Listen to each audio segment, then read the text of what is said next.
Hello, every pony. This is Funk McLovin. This is a bonus episode of Rewriting Homestuck featuring Yo It's Crow as well as the usual suspects. Yo It's Crow was an organizer at SOCCON, the real online convention. Specifically, this episode is about Openbound, but broadly speaking, it's about all of the Dancestors, aka the alternate versions of the Trolls' ancestors. So without further ado, here's the pod.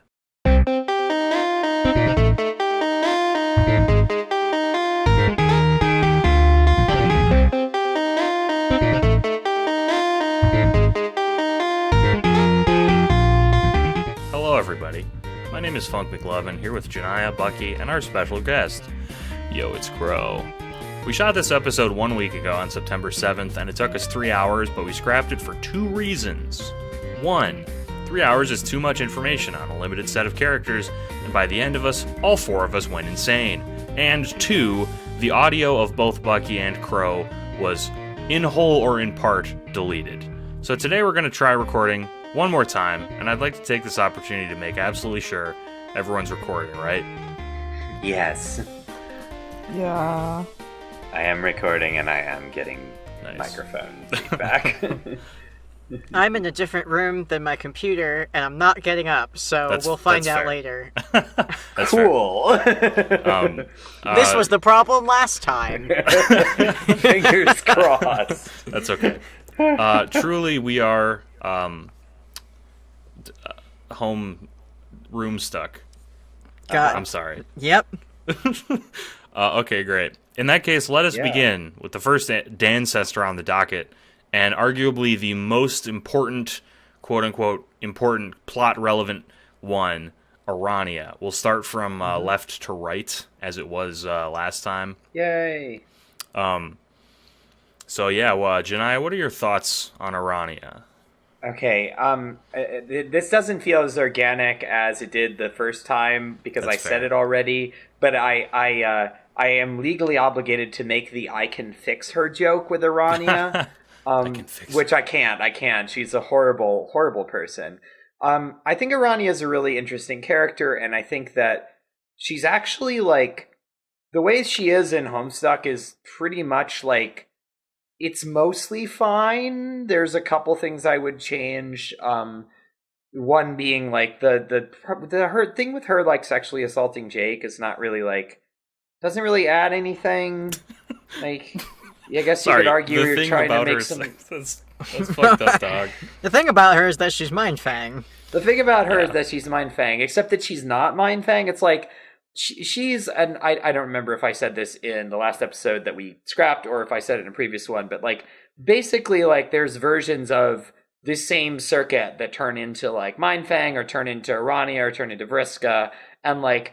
Arania is a lot closer to Mind Fang than Vriska is, but she's still not quite Mind Fang. So, like, Arania's whole deal with, like, trying to... She wants to fix everything and save everyone, and she's willing to do anything to accomplish it. And that's a really good villain archetype, and it's not one we have in the other villains. Yeah, the good villain. The anti-villain, like, maybe. I don't know. Continue. No, it's just a villain, but like a villain that thinks they're doing the right thing. Because all the other villains don't think they're doing the right thing. I mean, I guess you could argue Scratch kind of does, but not really. So that's a cool type. And I like it in the story. Arania is very like interesting. The whole thing with her being like a sylph and that kind of being like the sort of like the bad version of what a sylph can become. How bad can she be? Nailed it. But yeah, I like her in general. Like the things I would tweak would be small bits and pieces. Like the sexual assault stuff. Like, okay, if you're like, I don't think that was supposed to be a Mind Fang parallel. I think that was just, a thing that ended up in the comic. I don't know the reason for that. I don't really care all that much. Doesn't really add anything. It just kind of it's her thinking that she's some kind of femme fatale, but like a girl boss. Sure. Is in the moment. A girl boss, yeah. A girl boss. I think it kind of undermines her like whole deal as being the person that thinks she's doing the right thing. So like I think that really leaning into that is probably the way to go with her. functionally wouldn't really change very much because she does serve a really key purpose in the narrative. I would like to keep her potentially relevant for longer, but like honestly, once you hit game over and deal with game over, like that's kind of the end of her whole like villain arc and relevance to this story. So honestly, all the many characters in Homestuck, Arania was kind of utilized decently for the most part, and I don't have a ton of like major things I would change on a rewrite, just kind of like highlighting what her deal is and really honing in on that. I think you're right. She came, she served pussy, and then she left, just like the best of them. Exactly. Crow, what are your Arania thoughts? I know Arania is very close to your heart. I know you've made some you might have made some fan fiction about Arania, but I know you made some fan art of Arania. What are your thoughts?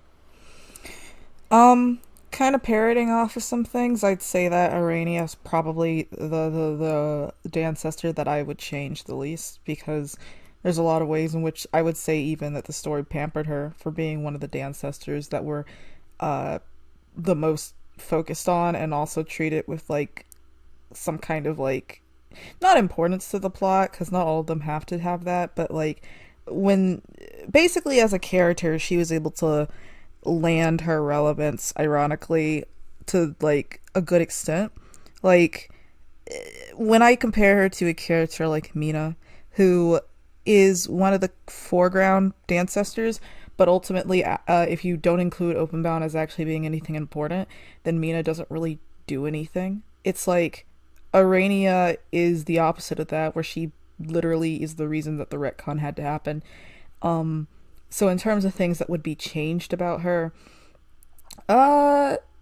it's kind of hard. I'm sure that one of the cheaper ideas would be, oh, let's have her on more screen time for her to be like more of a girl villain.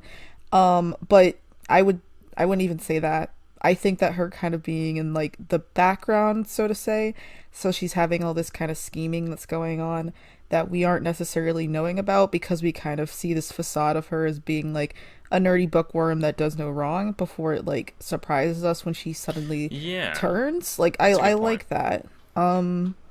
Yeah. Is that all your thoughts? I guess maybe the one thing I would maybe tweak, maybe out of just personal interest, if she wanted to do her Mind Fang parallel, I would have been interested in seeing her interact more so with that when it came to like other ancestors. Like I was surprised that she never really brought it up when it came to like dual scar to Cronus and like Summoner to Rufio, for example. That makes sense.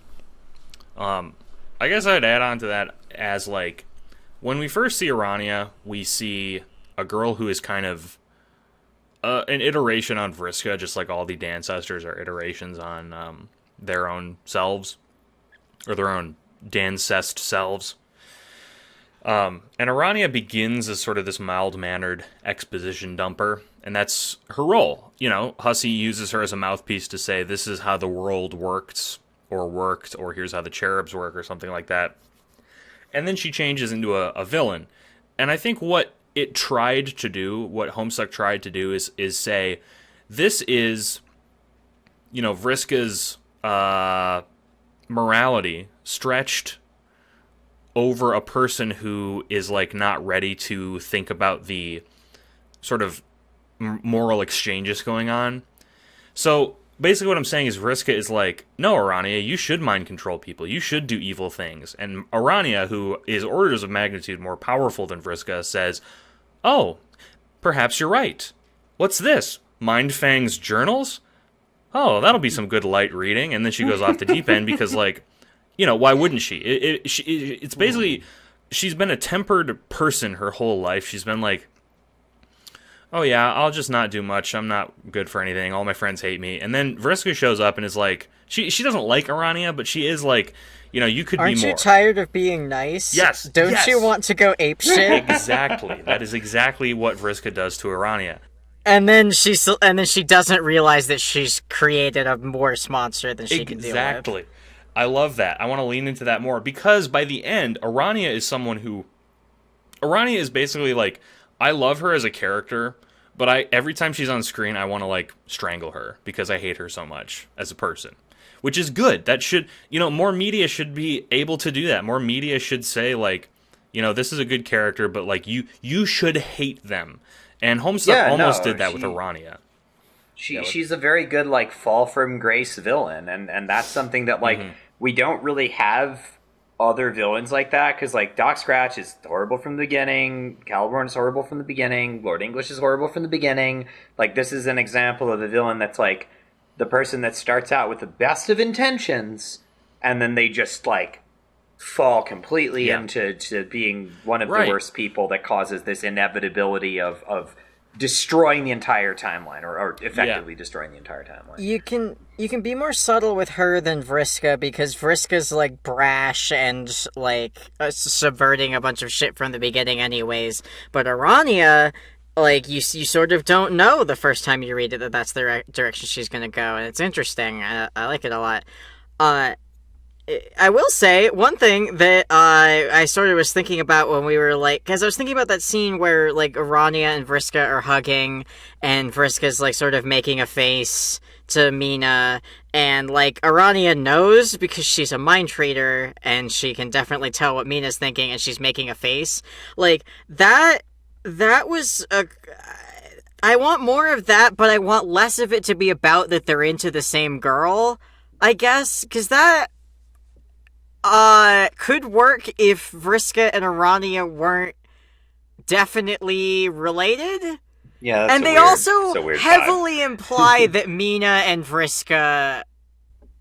Do they heavily imply that? Who do they imply that? Like, they at some point during like Arania's discussion, she mentions that like certain Alternian trolls have some of the have like mixed characteristics of the Beforean trolls. Yeah, like she essentially when she was talking to Terezi, she essentially said that she basically could fall under being both Terezi and Vriska's ancestor. Okay, so it wasn't Mina then. All right, so that's cool at least. I would like to hit upon that. We could talk about this now. I was going to bring it up later when we talked about Before Us and sort of the Dancestors of the concept. But one of the things we didn't even talk about in the big 3-hour Lost episode was how, with the Alpha Kids and the Beta Kids, there are two versions that are sort of interchanged.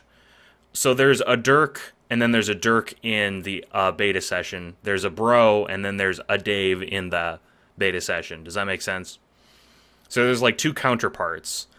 But it's not that's not how it is with the Dancestors, because they're iterations on the Ancestors, who themselves are iterations on the trolls themselves. So there's no ectobiological mixing there. There's no like weird relationships. They're like iterations on iterations. We know okay, so the weird thing about the trolls is that Karkat ectobiologized everybody, and then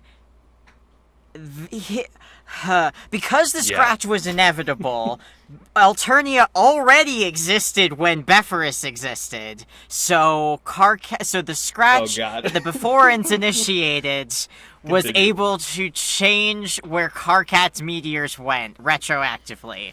And that, we're not going to examine that further, but basically, Karkat did the ectobiology, and we didn't see how he combined everything. Yes. Or how he was directed to combine everything. So we don't know.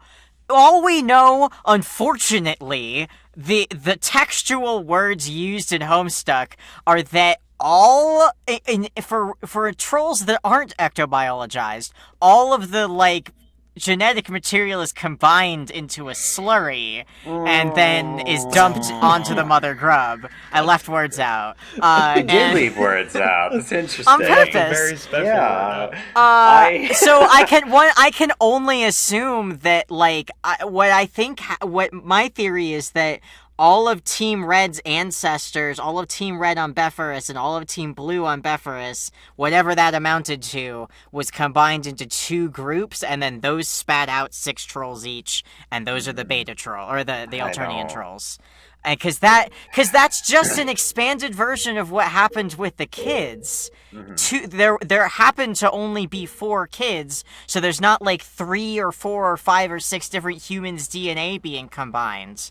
But like, there's fuck. I can't think of how many combinations I would be offhand, but that sucks. Yeah, so like we already have we can cut this if you want, Jojo. We already have the world building to believe that, or to lay the groundwork that they just sort of like dump everything in one pile and go, all right, that's definitely gonna be varied enough genetically. Yeah.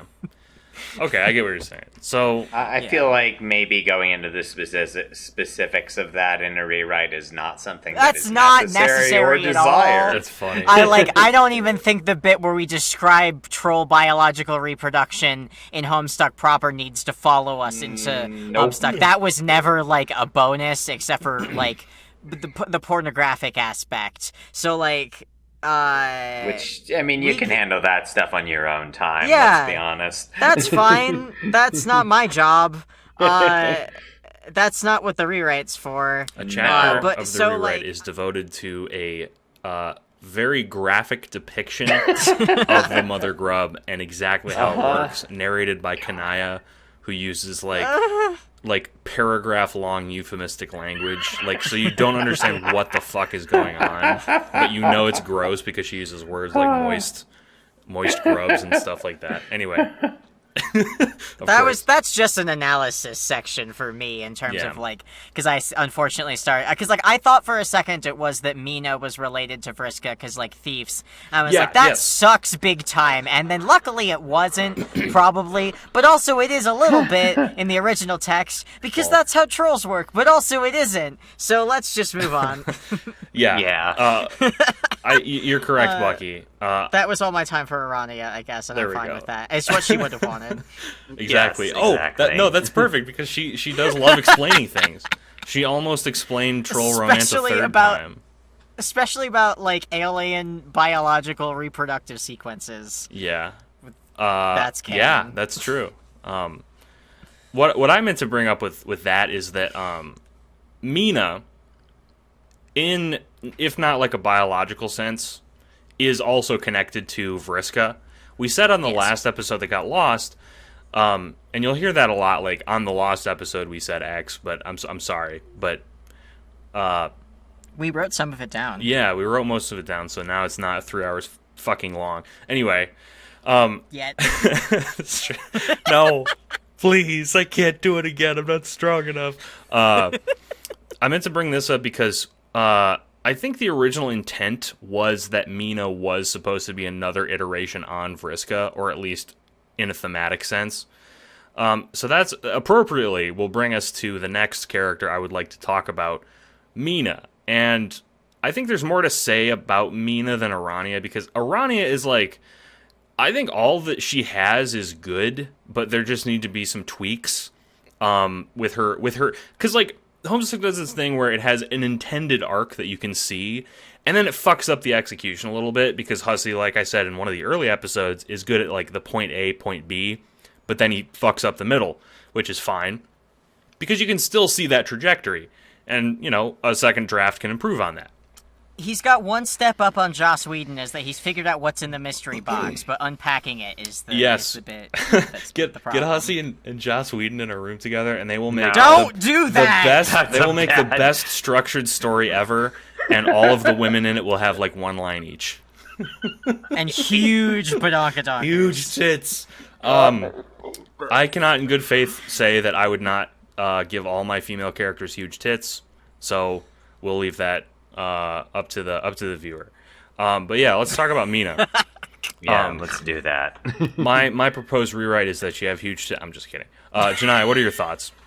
I like Mina a lot as a character, and I like her potential to show like her position as basically like the potential future empress, except now she's not because of the game stuff, is really interesting, and I feel like it kind of gets her potential gets underutilized. Like I've seen some very interesting fan interpretations of Mina that really focus in on her, like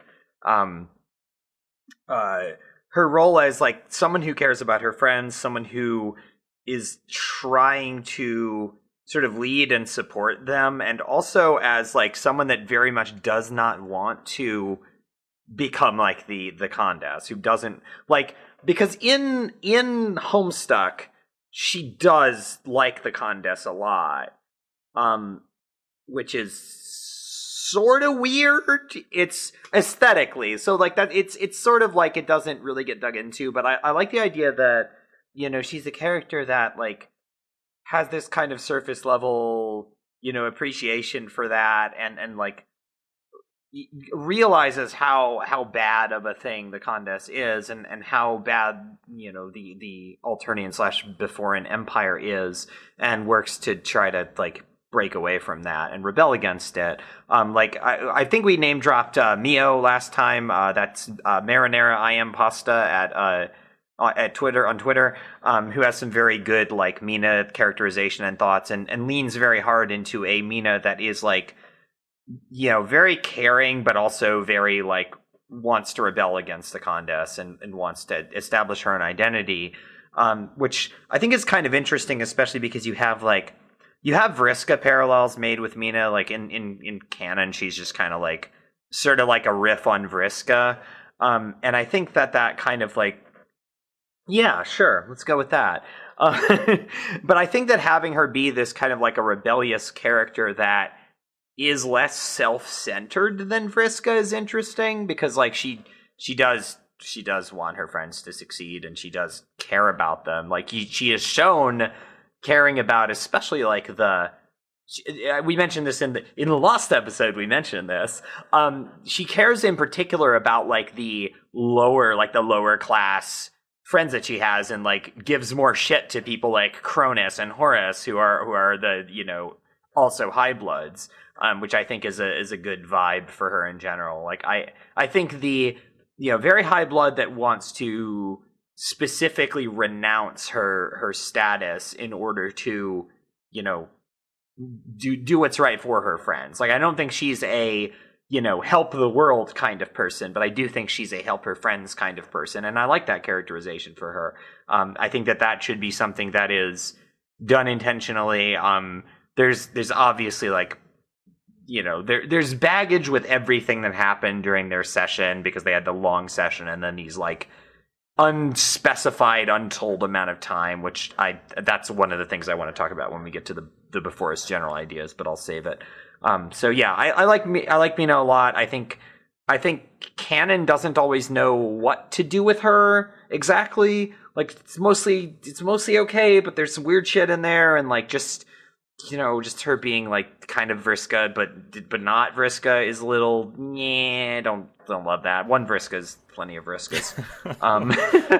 We don't even get one Vriska. There's two Vriskas by the end. Right. We have multiple Vriskas. I'm Vriska. That's another thing. You're Vriska. So, is there anyone else I should know about named Vriska? The thing with her and Vriska's like relationship, I don't know what we want to do with that. It's no longer a weird age thing, because we've aged up the Alternian trolls, but it is kind of a weird age thing, because also the DANCESTORS are all like, they've been alive for like millions of years. And I don't know how we feel about that, but yeah, just generally speaking, I think like having her characterization be emphasized as someone who's very interested and invested in her friends, and like kind of plays off of what Arania is becoming, where Arania is becoming more and more detached from her friends and like anyone personally, because Arania is you know, Arania is more and more trying to do quote unquote the right thing for everyone, and Mina is more and more trying to do the right thing for the people that she's close to and cares about, and I think that's good characterization. Yeah, Arania is like the greater good, and Mina is more like, I just want to fucking help my buds, even though they're resentful and terrible to me. Crow, right, what? Like that's a sorry, that's a good contrast to have. No, you're good. I was just finishing up. Crow, what are your Mina thoughts? Huh. Um, let's see. Well, Mina, kind of an opposite to Irania to me, is like underutilized despite the fact that she's a foreground ancestor. What I mean by that is, like I said before, she is in Openbound and she's basically the protagonist of Openbound.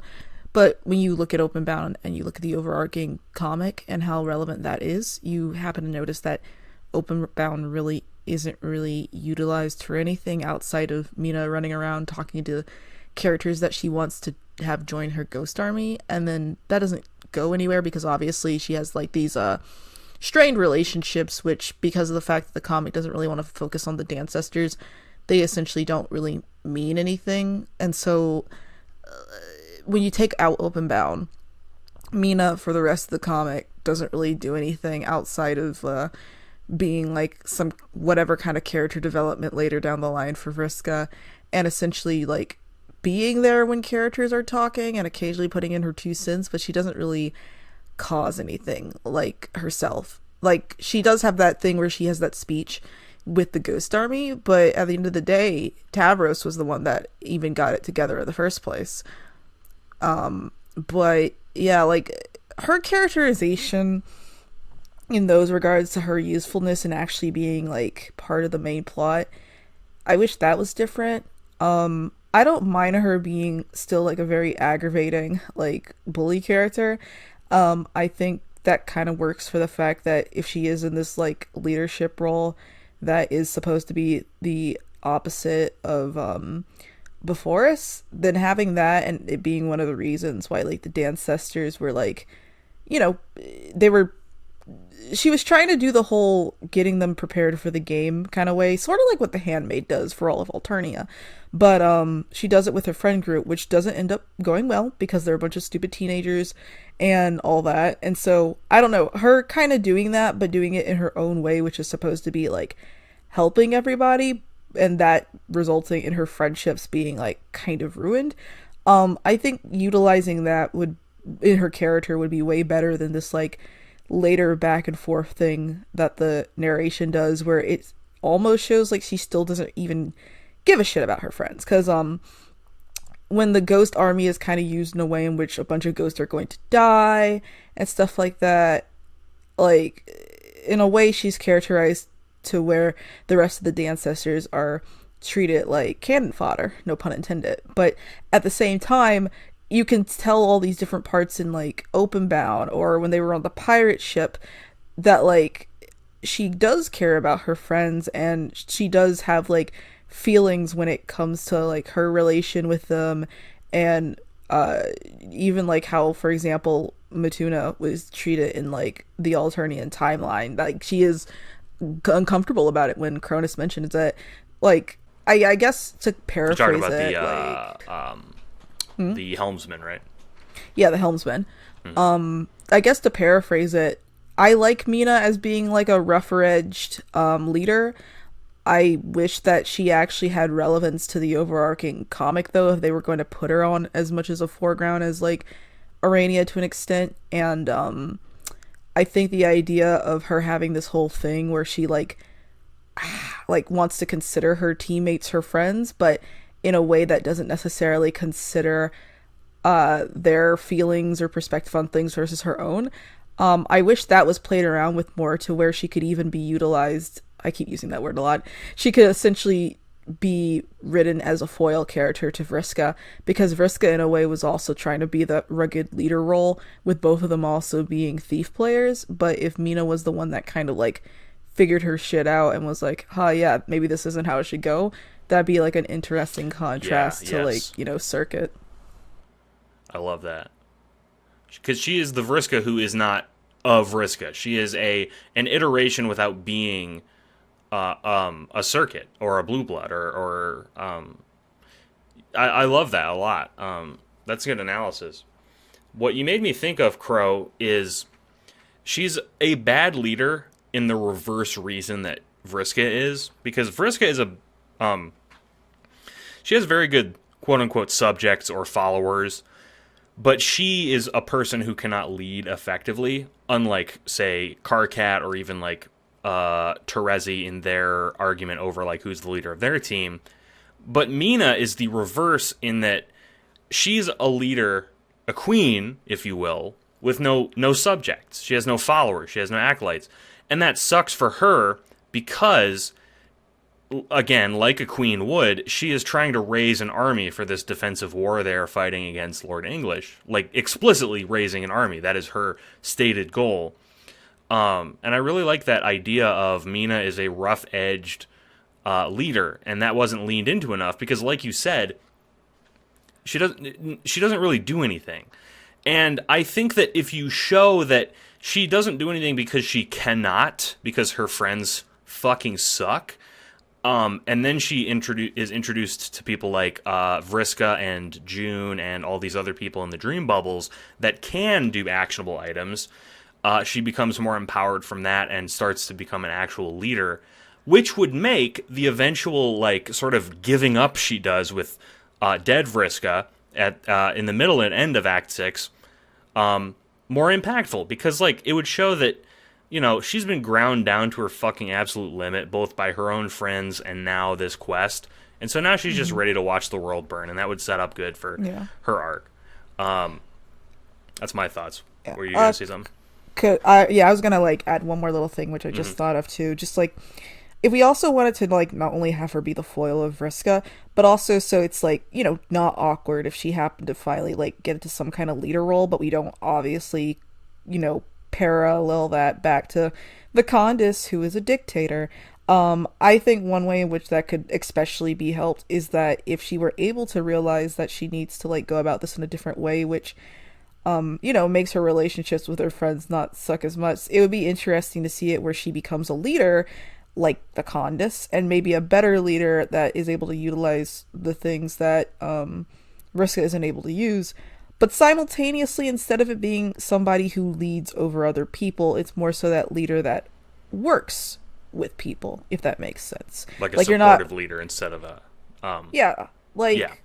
Like, because, again, she was trying to basically corral the ancestors into this way in which she was going to lead them all into being able to defeat the game while not actually working with them. Like, she was she bullied her friends. She threatened to basically kill Mulin, like, all this different stuff that really didn't make it feel like she was trying to work with her friends versus tell her friends what to do, which, again, if she's, like, trying to go... If she eventually figures that she isn't really interested in being another Condis, then that would be a very interesting way to, like, not take away her ability to lead, but to just make her idea of it better.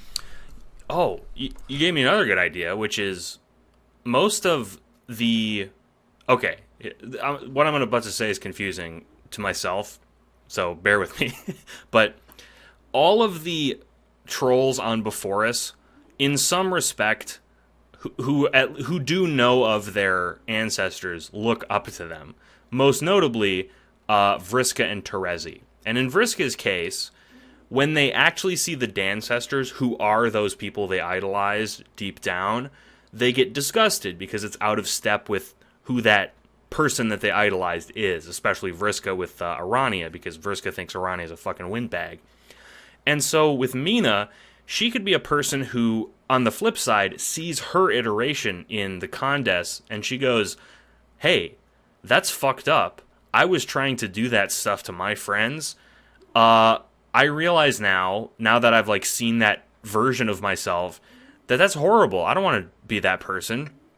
And so she makes a change. And like you said, I think that would be powerful in that, like, not only would she be someone who's learning from basically mistakes she never made or mistakes that she now realizes are mistakes, she would realize, like, oh, the Condis fucking sucks, actually. And that would be, I think, good for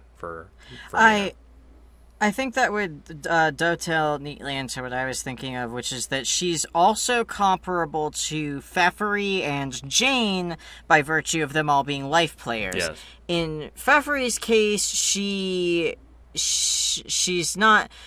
She's pretty much bought in, and she's, like, going to try to change the system from the inside. And in Jane's case, she's bought in the sense that, like, she would very much like to be at the top of the pile, and she's going to do and she likes climbing the corporate ladder or whatever. That's intriguing to her, so she's going to do it. But Mina, like, could be snapped out of that particular cycle and could have a moment where she's like, wait, hang on, this is fucked up, and something the other life players don't get to do. And that, like, she could be, out of all the Dancestors, she could be the one that gets to break out of that stagnation, maybe partially because she wasn't stuck for untold millennia like they were. We might even be able to use that, because we talked about using, like, Jane being someone that kind of, like you say, kind of buys into her destiny willingly, and is like, oh yeah, I could do it. I could be a good, girl boss CEO and run the company really well. I can be fix fine. her being the economy, society. Right, exactly. Exactly. But to have, like, with the retcon, maybe to have some interaction between Mina and Jane that kind of, like, makes Jane realize that what she's doing is, like, maybe a little bit fucked up, because Jane still starts to buy into that, but this is giving us on the replay that the retcon represents, it's giving Jane that little seed of self-doubt as far as her own goals that allows her to break free of the Crocker tier shit. Just like how Jade gets her moment of, like, being able to break out of Grimbar, because I think having both of them take the reins and break out of it on their own is really good, but also you need something to, like, change the variables so that they can do that. And I'm wondering if maybe Mina could be part of that, as someone who's like, oh no, you can't fix this from inside. That's bullshit. Like, everyone knows that. I do want to mention also, Bucky, with your point about the what's the word? Aspect? Or classpect, rather. The Condes is the only, also, to finish your life analogy, the Condes is the only ancestor to have a confirmed classpect, because Doc Scratch calls her the Witch, and we know she's a life player because she extended. So she has the same classpect as Pfeffery.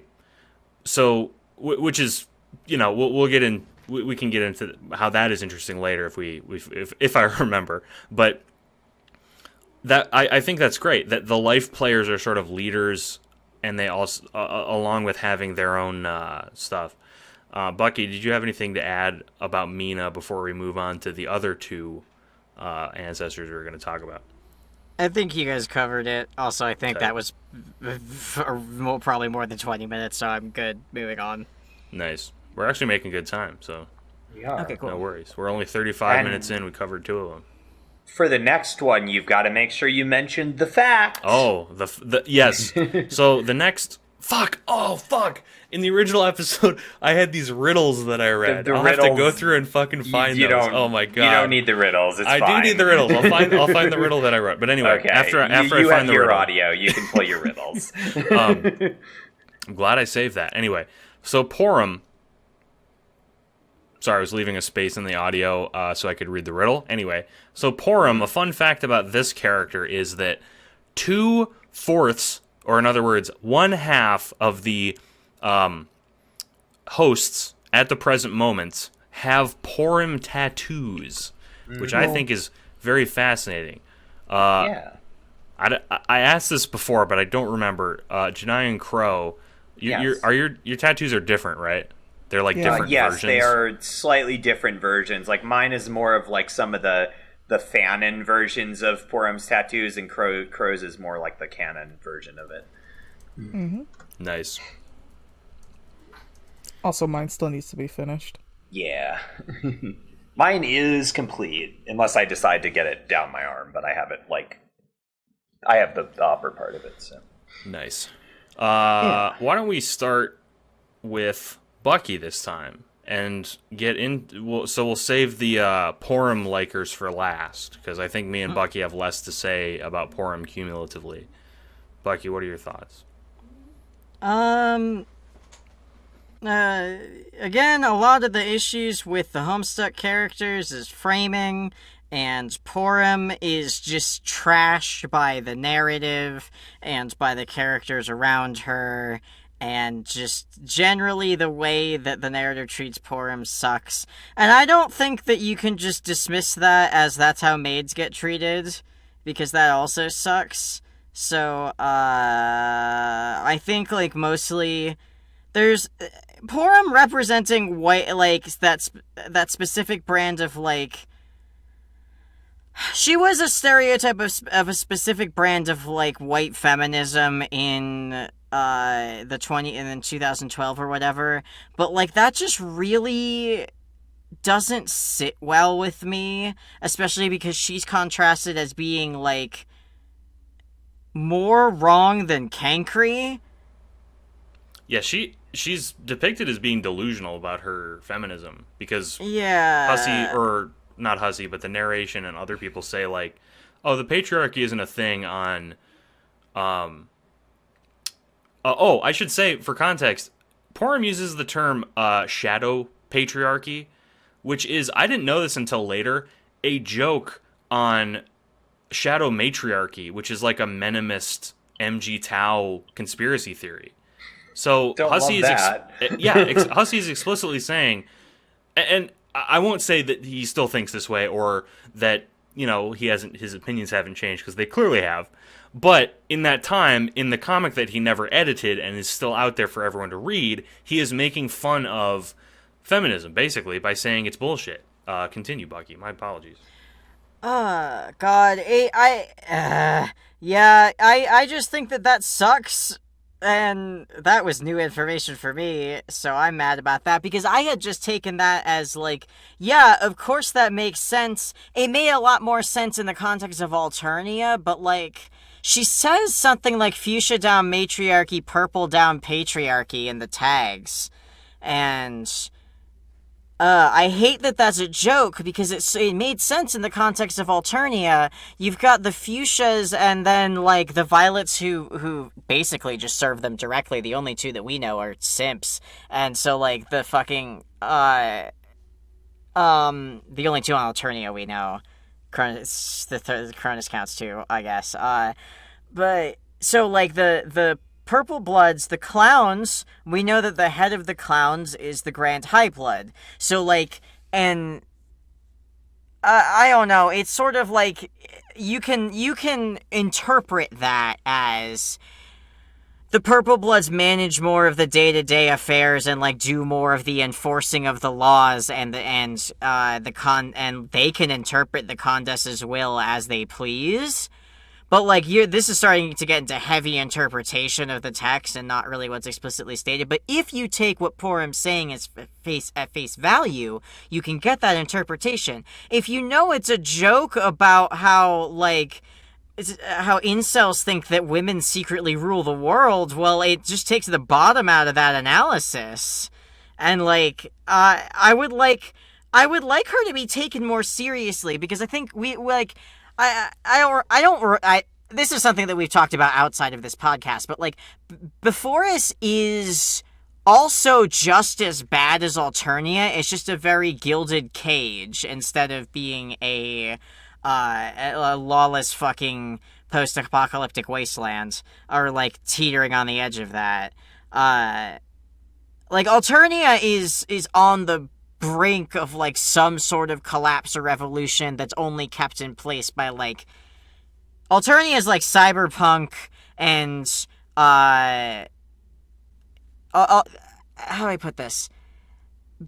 Beforus is like, if you had Beforus and Alternia in the same place, Beforus would be like the, like, super safe, super duper, don't worry about leaving, it's extra cool here, don't worry about the authoritarianism dystopian city, and Alternia is what is waiting for you on the outside of that city.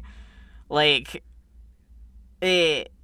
neither are good, but they both have their cons and their pros, I guess. So it's like Thneedville from the Lorax. No. I was gonna say a decent comparison. That's not bad. I hate that it works. I hate it so much. I think I'm right. I think you're not wrong. And I hate it. Alternia is an Imperial Corps by way of a non satirical Starship Troopers, and then Beforus is an Imperial Corps by way of, like, the Hunger Games. But you know what, Crow? Yours is better. We'll keep yours. Basically, what I'm trying to get at is even with buffoonery in place, like the Beforest could still absolutely be like a hellscape with like girl boss Pfeffery Harris for president 2K24 and like and then nothing of substance has changed from like shitty sexist and racist and or casteist and horrible conditions. So basically her critique should be legitimate and she should be taken seriously by the text. If she can still not be taken seriously by the people around her if the text takes her seriously, is what I was getting at. Yeah. To build on that, my thoughts are essentially the same with other characters, is that like Homestuck has this allergy to like earnestness, and Porum is a very earnest character. She's basically, you know, hard on the sleeve saying like, shit's fucked up for women, maybe we should talk about that. Same with Cankry to some extent, we'll talk about him later, but they're both very earnest about, I don't know, I think what fails about that critique is like, you know, having been in the SJW spheres on Tumblr in that time, someone who talked like Porum and Cankry and was like, you know, racked with white guilt over like things I didn't yet understand. I get it. They're misguided, but like at the same time, they are earnestly trying to help something. And Homestuck hates that. Homestuck would rather say Homestuck would rather say they are fucked up and stupid and they should give up and they're dumb for liking something and believing in something or believing something can be improved, rather than saying like their approach is flawed, so maybe they should fix that and maybe there are things that they could help with more constructively. And that's really sucks.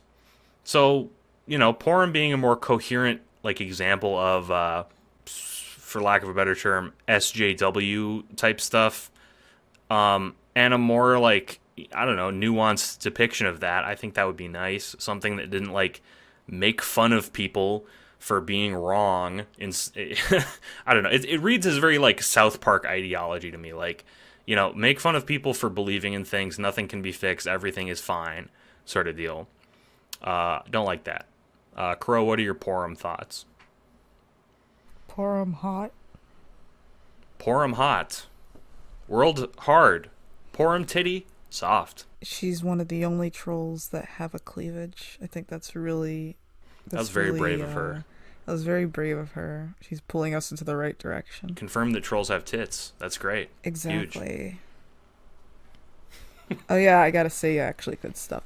Okay. Yeah. So one of the things about Porum that I thought was maybe not really touched on, because I don't think Hussey was really thinking about himself since he has his own issues, is the fact that yeah, just like wow.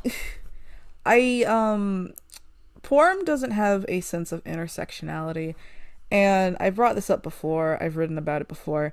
The way that I actually view her is that she's basically seen to be like the equivalent of like because of the matriarchy or whatever, like the equivalent of like a girl menace, and it's like it sucks obviously.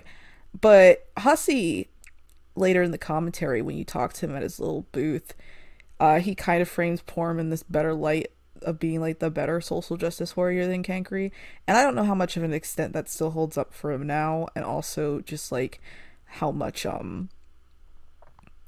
like I don't know how much more he even wanted to say, because unfortunately, even though Hussey had the ability to talk more about the DANCESTORS, he didn't, which kind of sucks because it would have been interesting to get more insight on them. But Porum's thing is that in some ways, despite how she is within the universe of Homestuck, that outside of it, she's viewed as like the better social justice character outside of Cankry, which I've already said is not great because of the fact that Porum lacks intersectionality. She doesn't consider, like, her character is talking all about like how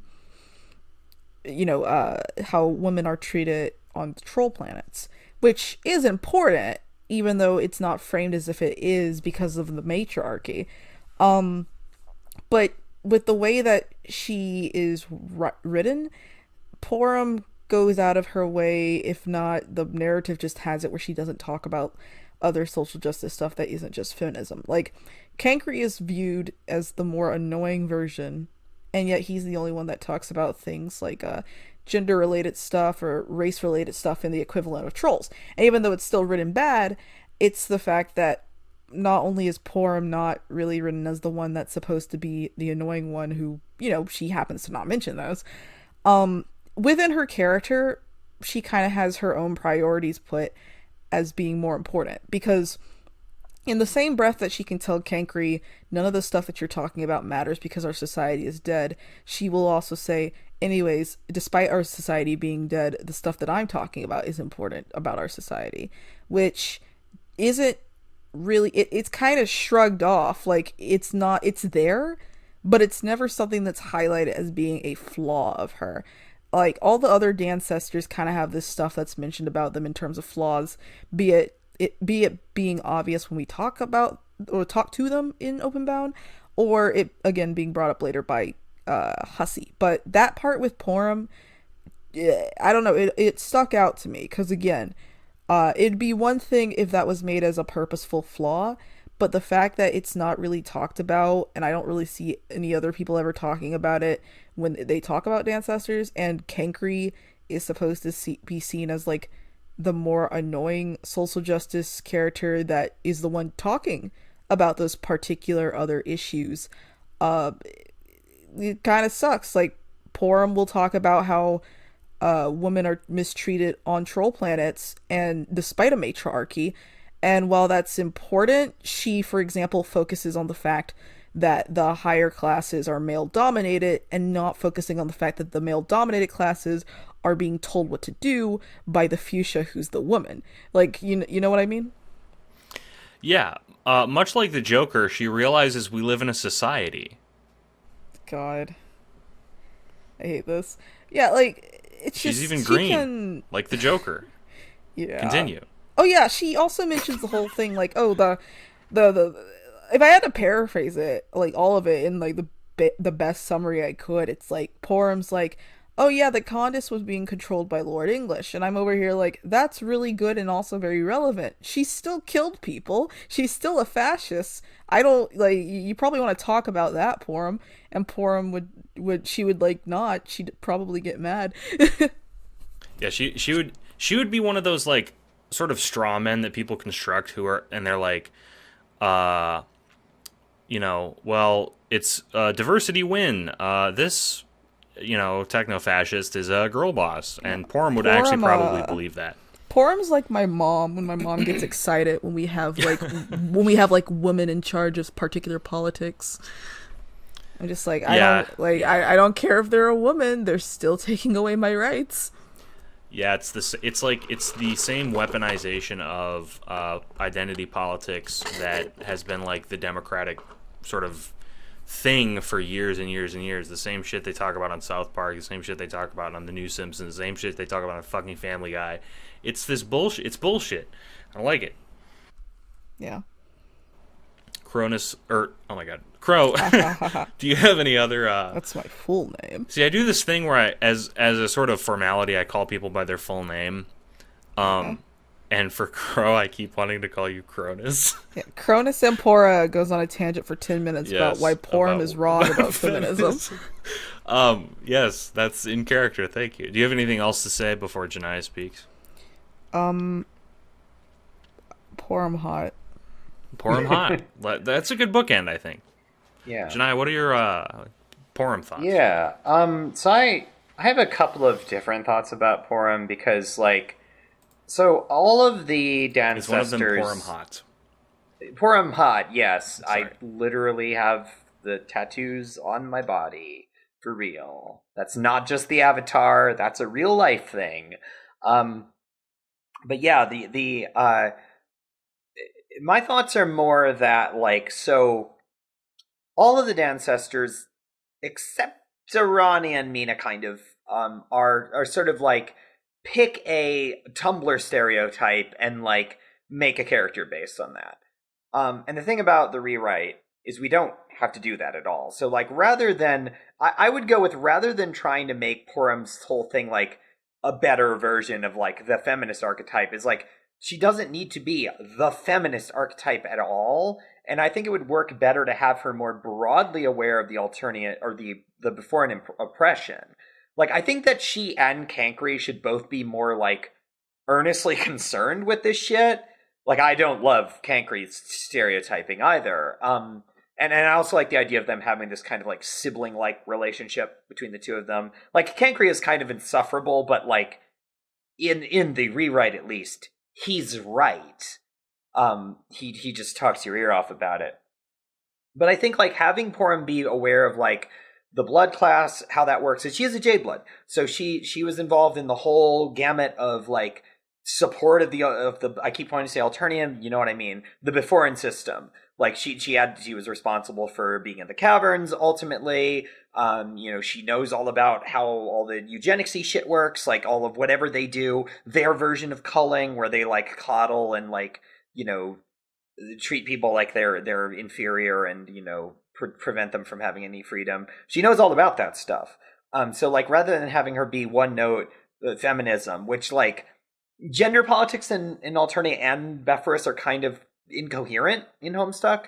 Like I get the thing about like the fuchsias being women and then the other classes being more men, but like I don't actually think that was coherently developed in the original, because you do have a lot of examples of like women in the various blood classes that are I don't know, it's very weird, and I don't know if you want to bother trying to like make a statement about gender with it, because I don't think it necessarily like lands super great.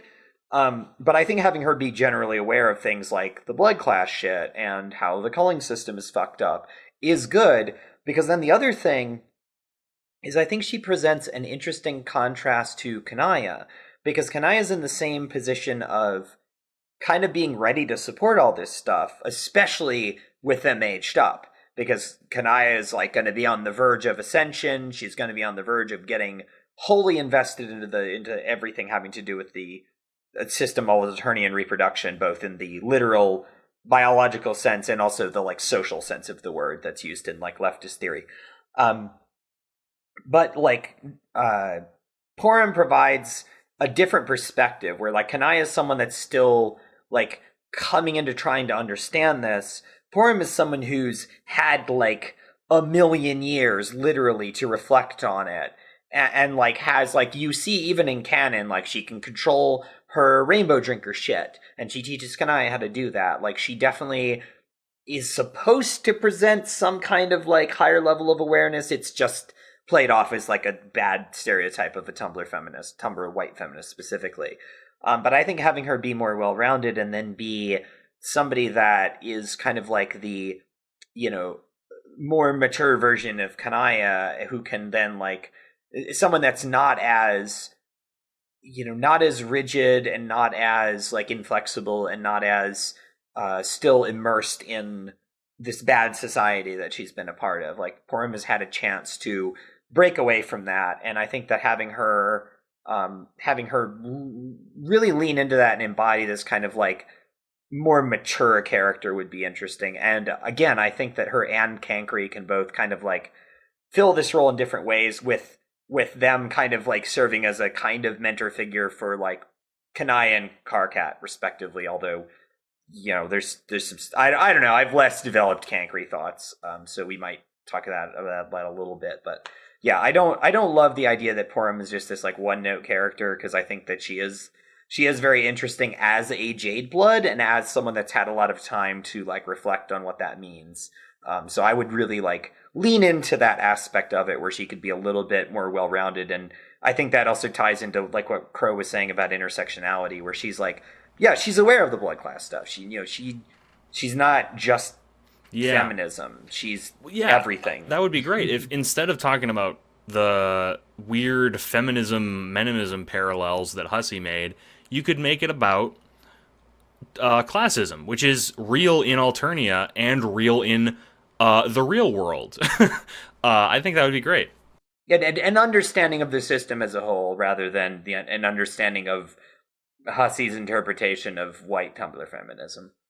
Yeah, it would be like that scene in The Joker where, No, it wouldn't be like anything in the Joker. Parham takes out a gun and shoots Hussey when he's on a talk show. Okay, anyway. that I could get behind, but we've already said we're not putting Hussey in the rewrite. So. The character Hussey, not the real Hussey. Yes, obviously. Yeah, thank you for clarifying. Yeah. For legal purposes, we are not talking about the actual for legal Andrew and Hussey. also a story. No, we don't want to wish harm on a real man. That's part of the reason why Hussey is not in the rewrite. Because why would we want a real man in the fucking? It does rewrite? get weird when other that would people be very are writing strange. it in particular. Yeah. For Hussey, for the original, it was Hussey's author persona basically. But none of us, as far as I'm aware, are Andrew Hussey. Looks around nervously. Remember when? This is a side tangent. But remember when people thought he was Chuck Tingle, and Chuck Tingle fucking acknowledged it, and he was like, "No." I'm so sorry, Chuck Tingle. Such a weird rumor. Yeah.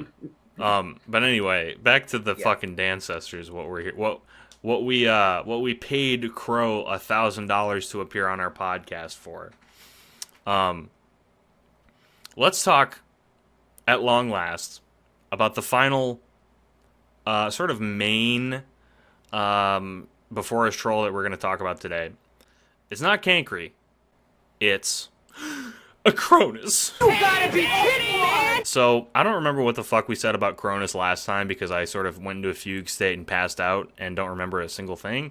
So, why don't we start with Bucky so I can sort of remember what the hell I said. I made a video on this topic and it was very good. Oh yeah. No, what was that video called? Please tell us. I believe I believe it's called How to Diagnose a Cronus. It's on Blended Media. You can search it on YouTube. I'm not gonna guarantee a link anywhere. I might drop it in chat if you're watching this live, but otherwise I can't guarantee it. On Blended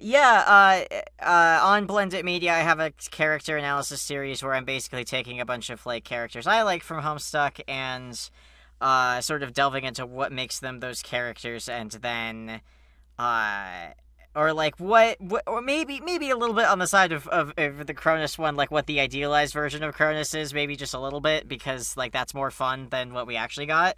I think I covered what a Cronus is pretty thoroughly there, and I think out of all the videos that we've made, even counting the Vantis video, I think the Cronus one deals the most psychic damage just because it's Cronus. But some of the takes I have for Cankry are whenever I sometime in the next 6 months that'll probably come out. What month are we in? We're in the 9th month. Sometimes in the next. We're halfway through. Sometime in the next 2.5 months is when I told myself I'd finish the Vantis video by. Isn't it still August 2020? It is still August 2020. Yeah. So really, I have plenty of time. Wink. Basically, what I'm getting at is, I've had Cronus thoughts. I think that Cronus being basically Donkey from Shrek is fine, or somewhere in between Sokka and Lance Voltron. All of that works. God, Bucky. Yeah? Those are the most cursed fucking characters. Unfortunately, the Onceler is also on that list. I can keep going. I won't keep going because I'd like you to watch the video, actually. Yes. It's only 8 minutes long. I don't know. Something like that. No, it's around 10, I think. I don't remember. Basically, I think Cronus is fun. The bit where he hit some of the stuff that he actually does in canon sucks, but I think if we can rehabilitate a million different other characters, I'm fine with plucking Cronus out and going, your concept is interesting. Maybe you could be a smidge less of an outright creep. Or he could be a creep, but it's not. Or I think the best way to go with it is that he just can't get any. And it's more funny than creepy. I think that's the way to run with it. Yeah, if you play it for a joke, that's There's yeah. a reason I compared him to Sokka. Like, he's just that kind. But like, Or instead we of said getting Brock a girlfriend last in time. this, we said Brock. There's another reason I said Lance. What Lance? If you ignore the Seasons of Ultron that sucks, and you pretend that isn't all of them, before all the characterization went off the fucking deep end, the character who just keeps hitting on other characters in the worst possible way and never ever scores. Yes. Is like, I think, kind of funny, except for when he does. Beavis and Butthead. We're gonna Yeah. score. Hey, Matuna, we're gonna score. Or no, that would be Matuna. Never mind. Anyway. There could be two Matunas. hate It works this. out for the motif. Yeah. Oh, yeah. That's true. Matuna. His name has two in it. Anyway. So my thoughts on Cronus are, I'd like to build on the relationship aspect of it, where he's sort of like, he's not the extreme. He's like,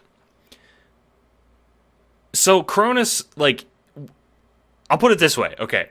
If he was in Omegaverse, he would be a beta. Interesting. Because he is not exceptional in any way. He is just like this guy who is a leech to everyone around him. No one gives a shit about him. But he is also like sort of an instrumental figure in some ways, because he is like a high blood. He is like on that high position in society. And he is really the only character, I didn't think about this even for the last one, he's the only character who is like, he like knows everyone. Like, for instance, even Mina has characters who she doesn't really interact with, like Kurlos, or she has a rivalry with Damara. But Cronus, everyone sort of knows the guy. He's like sort of the heart of the group of the Bephoris trolls, in a way. Because Arania has all the dirt on everybody, but Cronus is the one who's like, I don't know, he's like the heart of the group. Define and I think heart. He's the hope. I don't know, whatever. not in a class-backed way, but he's like a, and that's fitting, I think, because as the heart of the group being a lecherous asshole, it underlines how dysfunctional the Bephoran trolls are, which I think is interesting. But yeah, that's my opinion. Fucking, I don't really have much to say about Cronus, so we'll just move right on. I know you've been waiting for this, viewers. What does the Crow Stan have to say? And that is hyperbolic. But what does the Crow Stan have to say about Cronus Ampora? Okay. First of all, I'm docking points from you, Jojo, for having to compare Cronus into the Omegaverse of all things. Yeah, I was gonna say that was Yeah, that was bad. The only reason that was good is because you like completely skipped over every single stereotype that Cronus got slam dunked into in 2012 and rode directly into he's bland. What a beta male. Anyways. He's a beta male. That's what he is. Well, no, in that archetype, he is a beta male. He is a guy who can't get any. He has no game. He has no one is interested in him. We're not. Well, doing you know, this. Jojo, not that I know anything about it, but a beta male is specifically different from a beta in an Omegaverse. No. Yeah. No. I we're not just doing needed to this. specify No, that. I think we should do. I think we should Okay. sort of compare and contrast the sort of archetypical alpha and beta to the more Omegan. I think we should not do that. Someone or is maybe you hang can on. do I have that to deal with your this. own Someone is time. approaching my house with a big mallet. I have to go see about this. So, Crow, what are your thoughts? All right. So, Cronus. I have to throw away my own biases, because a lot of my Cronus thoughts come from me just wanting to build onto the character by himself, but isn't really anything that is useful to the overall plot of Homestuck. It's just more of a hobbyist digging into, like, all the DANCESTORS are the equivalent of background ponies, so, like, building onto them while it's fun doesn't necessarily always, like, prove that it's relevant or even important or whatever to, like, the main plot. So, trying to think about Cronus and the fact of how he is, like, I like that Cronus is a jerk. I like that Cronus is a douchebag. I like that he can be a creep, to a degree. I think that a lot of things like that don't necessarily need to be dropped from him. especially if we're gonna like, do some comparisons and stuff, and even some contrasting to like Dualscar and Eridan, because within Homestuck as it stands, within the universe's chronological order, Cronus going from what he is to like Dualscar kind of works with that whole wish fulfillment that the ancestors get from their before's counterparts, and then knowing how but as a reader, knowing that the ancestors come first before you meet the before and trolls, Dualscar going from like this fearful pirate dude to this like asshole who potentially gets his head dunked into a trash can and rolling it down a hill. That's really funny. And it would have been probably funnier and just a little, it would have been nice to see a little bit more of that in canon. Like we kind of said it before, but like when I think of Cronus and how I would idealistically see him outside of canon, I like to say that he's a mix between like Kevin from Steven Universe and Brock from Pokemon, like this flirtatious douchebag, and obviously with like a bit more sprinkled in between that with like the douchebagness. He's like a douchebag that's like very flirtatious and like essentially a bard and all this other stuff, in which it doesn't work for him because of the fact that no one likes that kind of dude, and like it's kind of God, yeah, it's like to an extent it works in a canon, but then it's kind of limited due to the fact that he quite literally only talks to 3 people, and maybe even 2 if you really don't want to count the fact that Kankri comes in the tail end of his conversation with Mina. And it's like you don't really like, and obviously you have like the mini strife, but like that's nah. So it's like, I don't know, there's a lot to that you could do with like Cronus in terms of like that jerkness that doesn't make it feel like the only way that you're going to show that is like having him harp on like Matuna and calling it a day, and just digging into all the other ways that he's a jerk. Like, yeah, you can write a character being a jerk by being like a flirtatious asshole, but also you can write him being a jerk for being an asshole in different ways, which I think can be interesting, sometimes funny, especially if he gets his comeuppance. Something you mentioned that I want to hit on is the Cronus and Dualscar comparison, because we talked about that earlier with Vriska and Mindfang. Eridan idolized Dualscar to some extent, I believe. And when I don't know if I'm remembering a fic or if I'm remembering what happened in Homestuck, but when he meets Cronus, he just starts crying because he realizes like, oh God, this is like how my idol is. See, that's definitely from fan fiction, but that works canonically for me. Yeah, because Dualscar is like, he has little hints in what we see of him that he's a dork on the level of Cronus, because he gets killed for telling a stupid dumb joke to the Grand High Blood.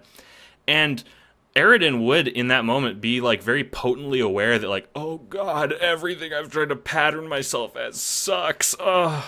And that's great. I love that for Cronus. And meanwhile, Cronus is probably like, hey, finally another sea dweller around here, am I right? And then he like slings his arm around Eridan's shoulder.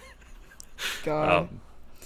That actually does remind me, because I almost forgot to bring it up, and this might be my last point about Cronus.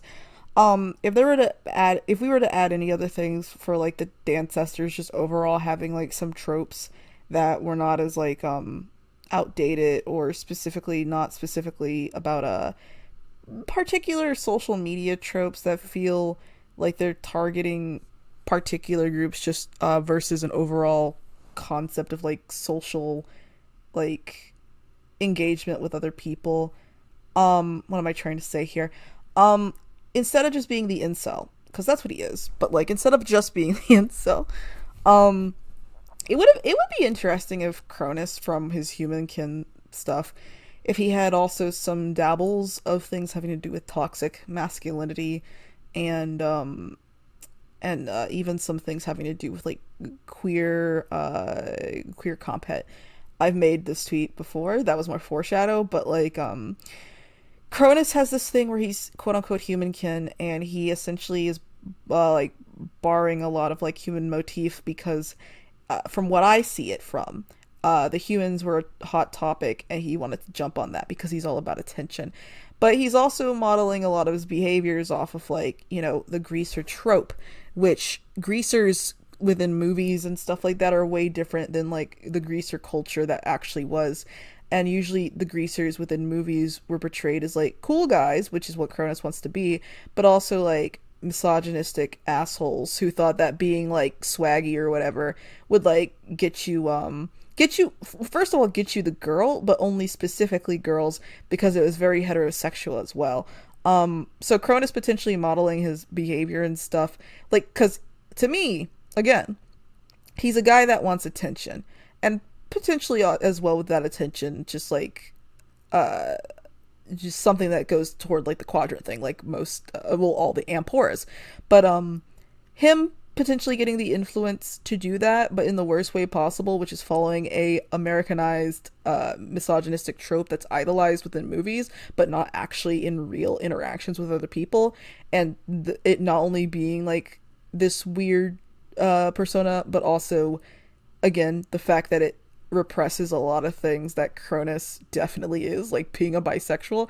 Yeah, I think Cronus being able to be like a representation of how like like toxic masculinity and like stuff like that in media can hinder a person, if we're going to go with the DANCESTORS being representative of like particular tropes, and if it wasn't just social media or fandom tropes, essentially more so like internet tropes or like media tropes.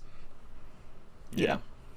You reminded me of, in the Lost episode, and this is something I'm genuinely sad about losing, we had like a whole fucking 10-minute tirade about how The Outsiders was actually like super awesome and like could have been interpreted as gay media.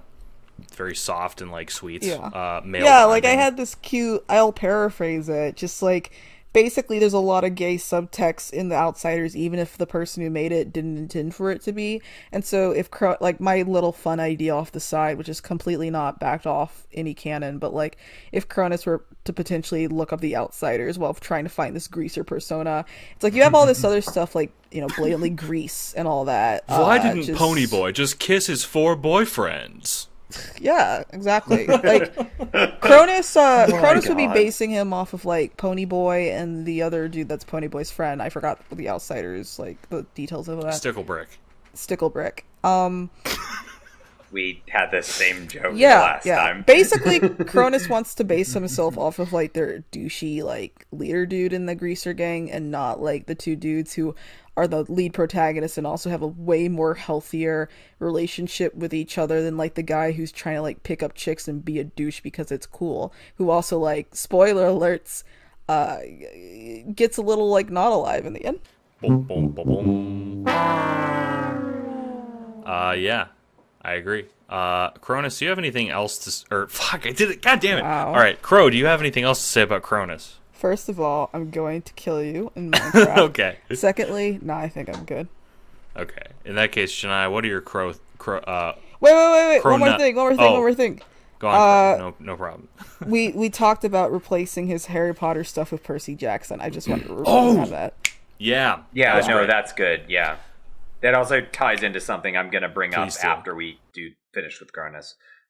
Not with Cronus. No, I don't have unique Cronus thoughts. When I'm required to give them, I just like hold up Crow or the representation of Crow in front of me and like let her talk. So I agree with everything that's been said here. Like I like Crow's version of Cronus better, like the slightly more like developed and less shitty character, but I don't think that's necessarily the version we want for the rewrite, because like the character in this world this sucks and is shitty, and like I think that he should be allowed to be shitty. I should specify I don't know too much about the rewrite y'all intend. I'm just in my own little dream world.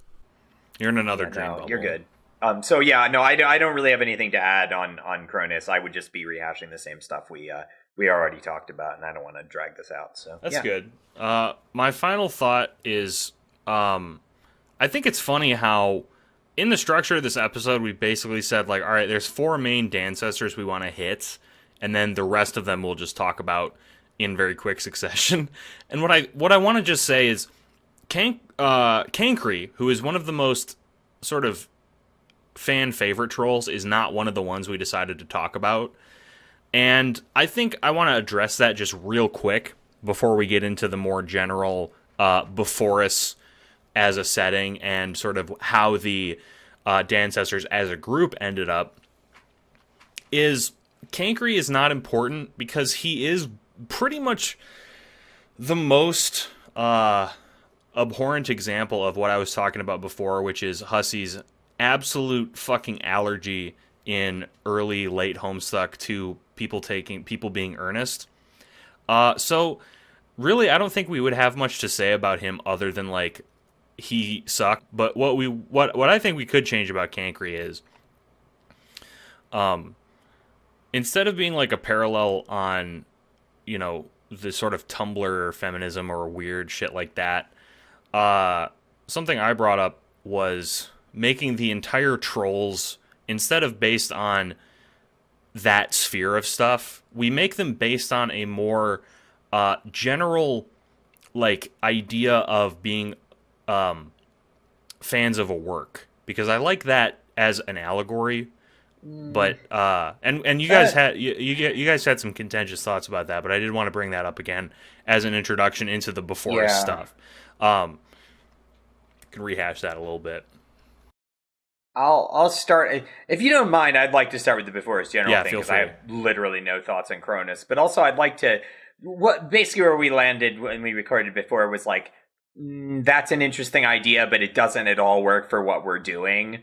Like it's something where you kind of have to like lean into it, and like there's no benefit that we garner from that. So like I think all of us kind of came down on the agreement that it was like cool idea. I hate to bring up my bad idea just so we can sort of disprove it again, but there you go. No, I mean the discussion was interesting. It's basically it's repudiating the whole like their Tumblr stereotype. Yeah. Like no, I think I came off of that basically saying that they could be like they're not just Tumblr stereotypes, they're fandom tropes in general, because it's not like, for example, Matuna's based off of Tumblr, he's based off of 4chan, just like all these different fandom tropes. Like I think my thing was just like in general, it's not that they can't be fandom tropes, it's just that the only way that would have been able to work in canon is if they weren't basically punching down on them. Like if they were basically shown as like tropes, but not in a way that was supposed to be making fun of like groups that mostly hosted like a lot of like younger people or like marginalized groups, and those weren't the same people that Hussey continues to have a weird snarky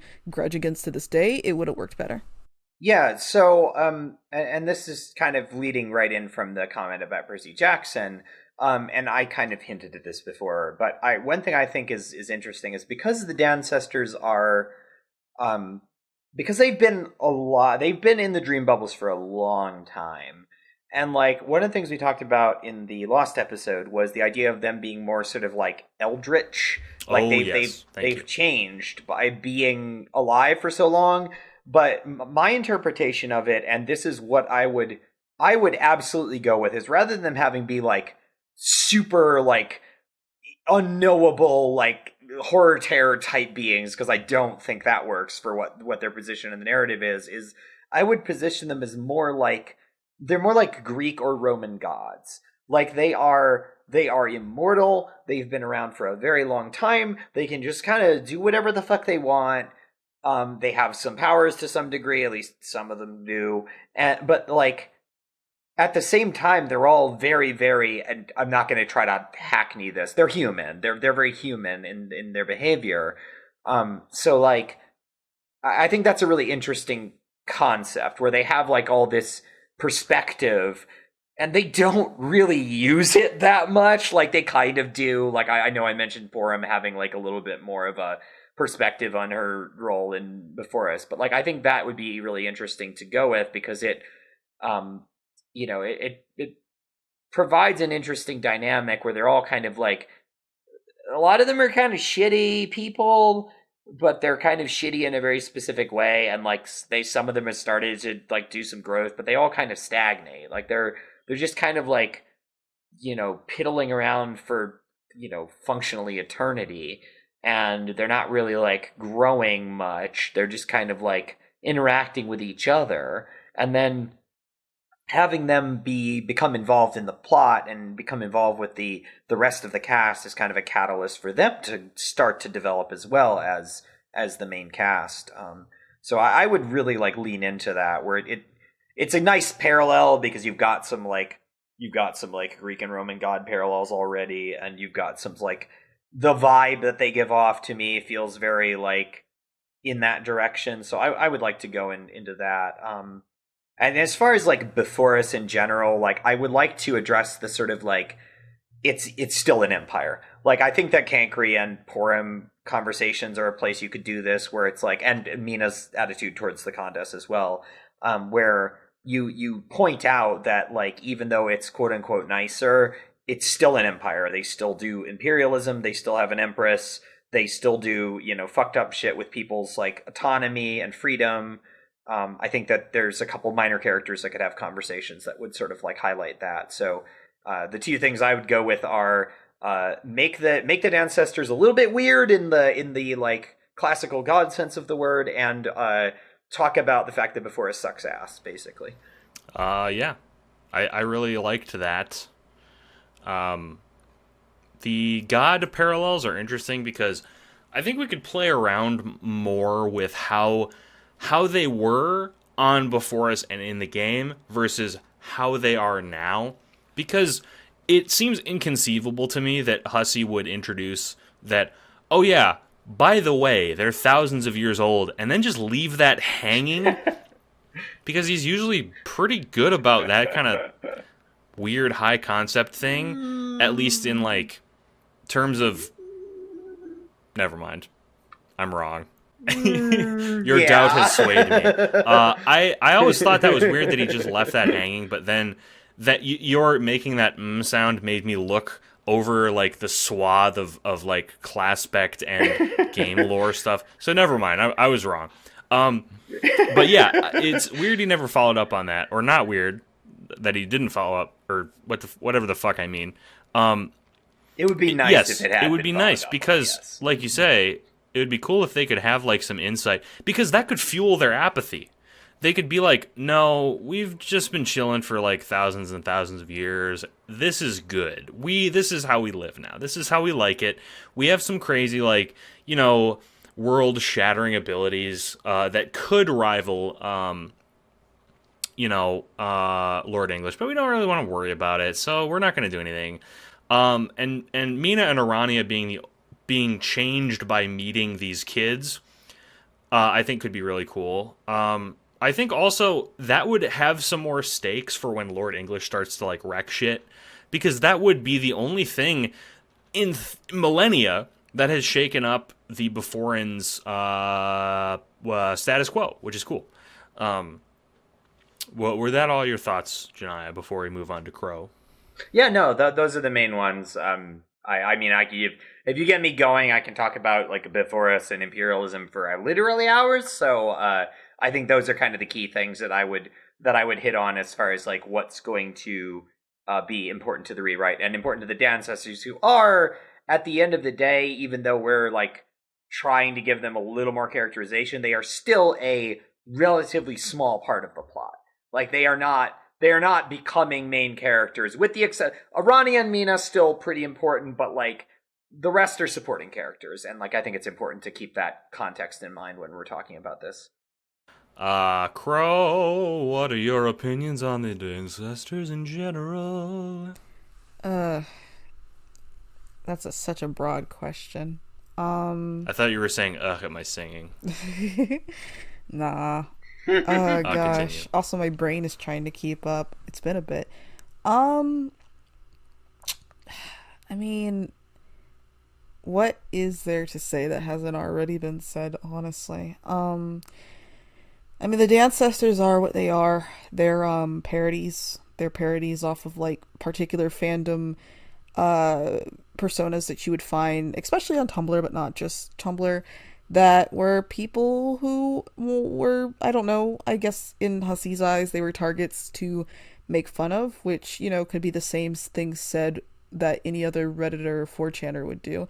But at the same time, there was a lot more that probably could have been done with them in terms of being a fun little filler for the comic.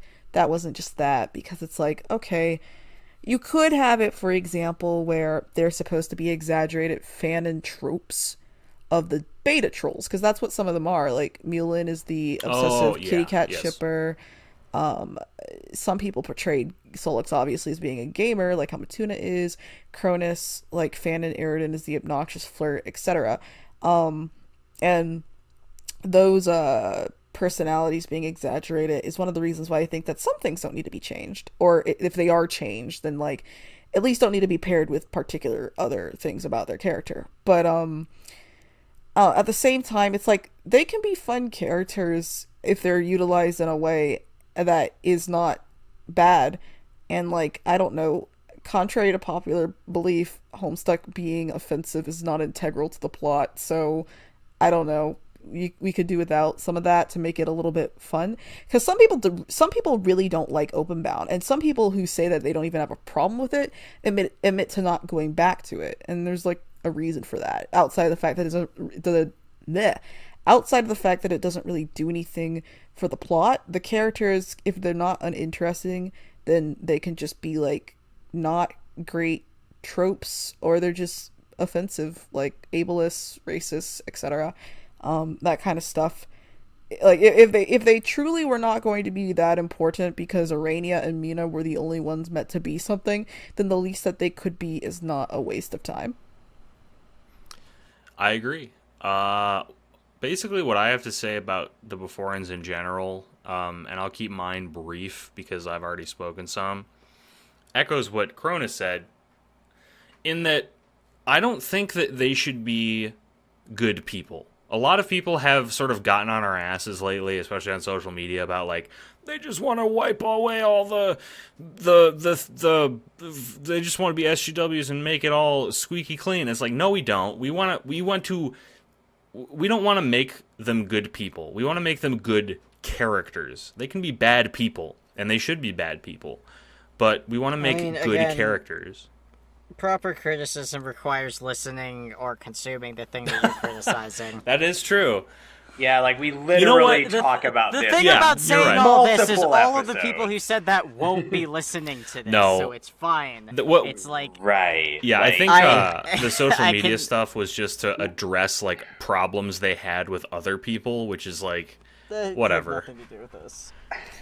Trust me, I'm sure by the time people see that I'm on this show, you'll have plenty of people making a thread.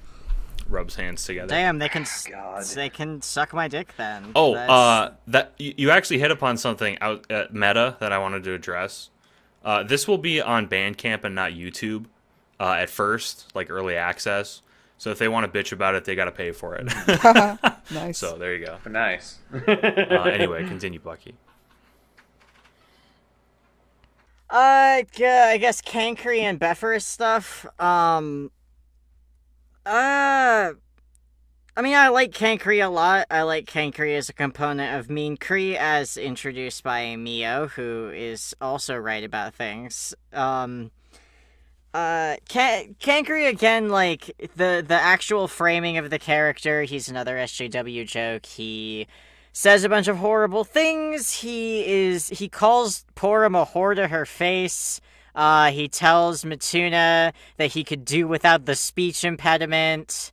He actively, like, eggs on people's delusions in a way, or like creates them for people. Like we'll get to the other ones, but like Latula briefly. Cankry's the one who's like, "Hey Latula, you should behave as though you have a disability," and it's laughed off as a joke. But the thing is that like Latula does have an actual disability, and like to use that as an example.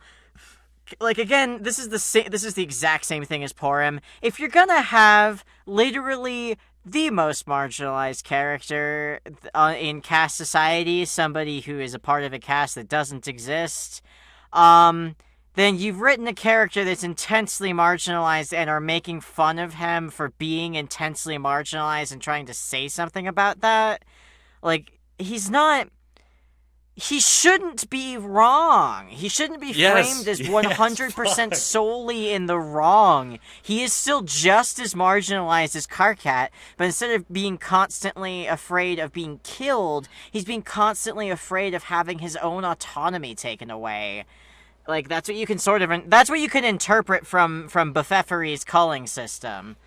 I like that word Befeferi. That's good. It's Befferis Pfeffery. She's Befeffery. So like, he shouldn't be framed in that way. I don't like all this talk of how he's like discussing like the blue blood's burden, which is an overt reference to the white man's burden. Oop. Who's on fire? I'm on fire from these hot takes. Got him. Okay, my smoke alarm went off for 5 seconds. I'm gonna keep that in. That's cool. Continue, Bucky. That's cool. Your takes were so hot it set off my fire alarm. Damn. Continue. There are a couple of like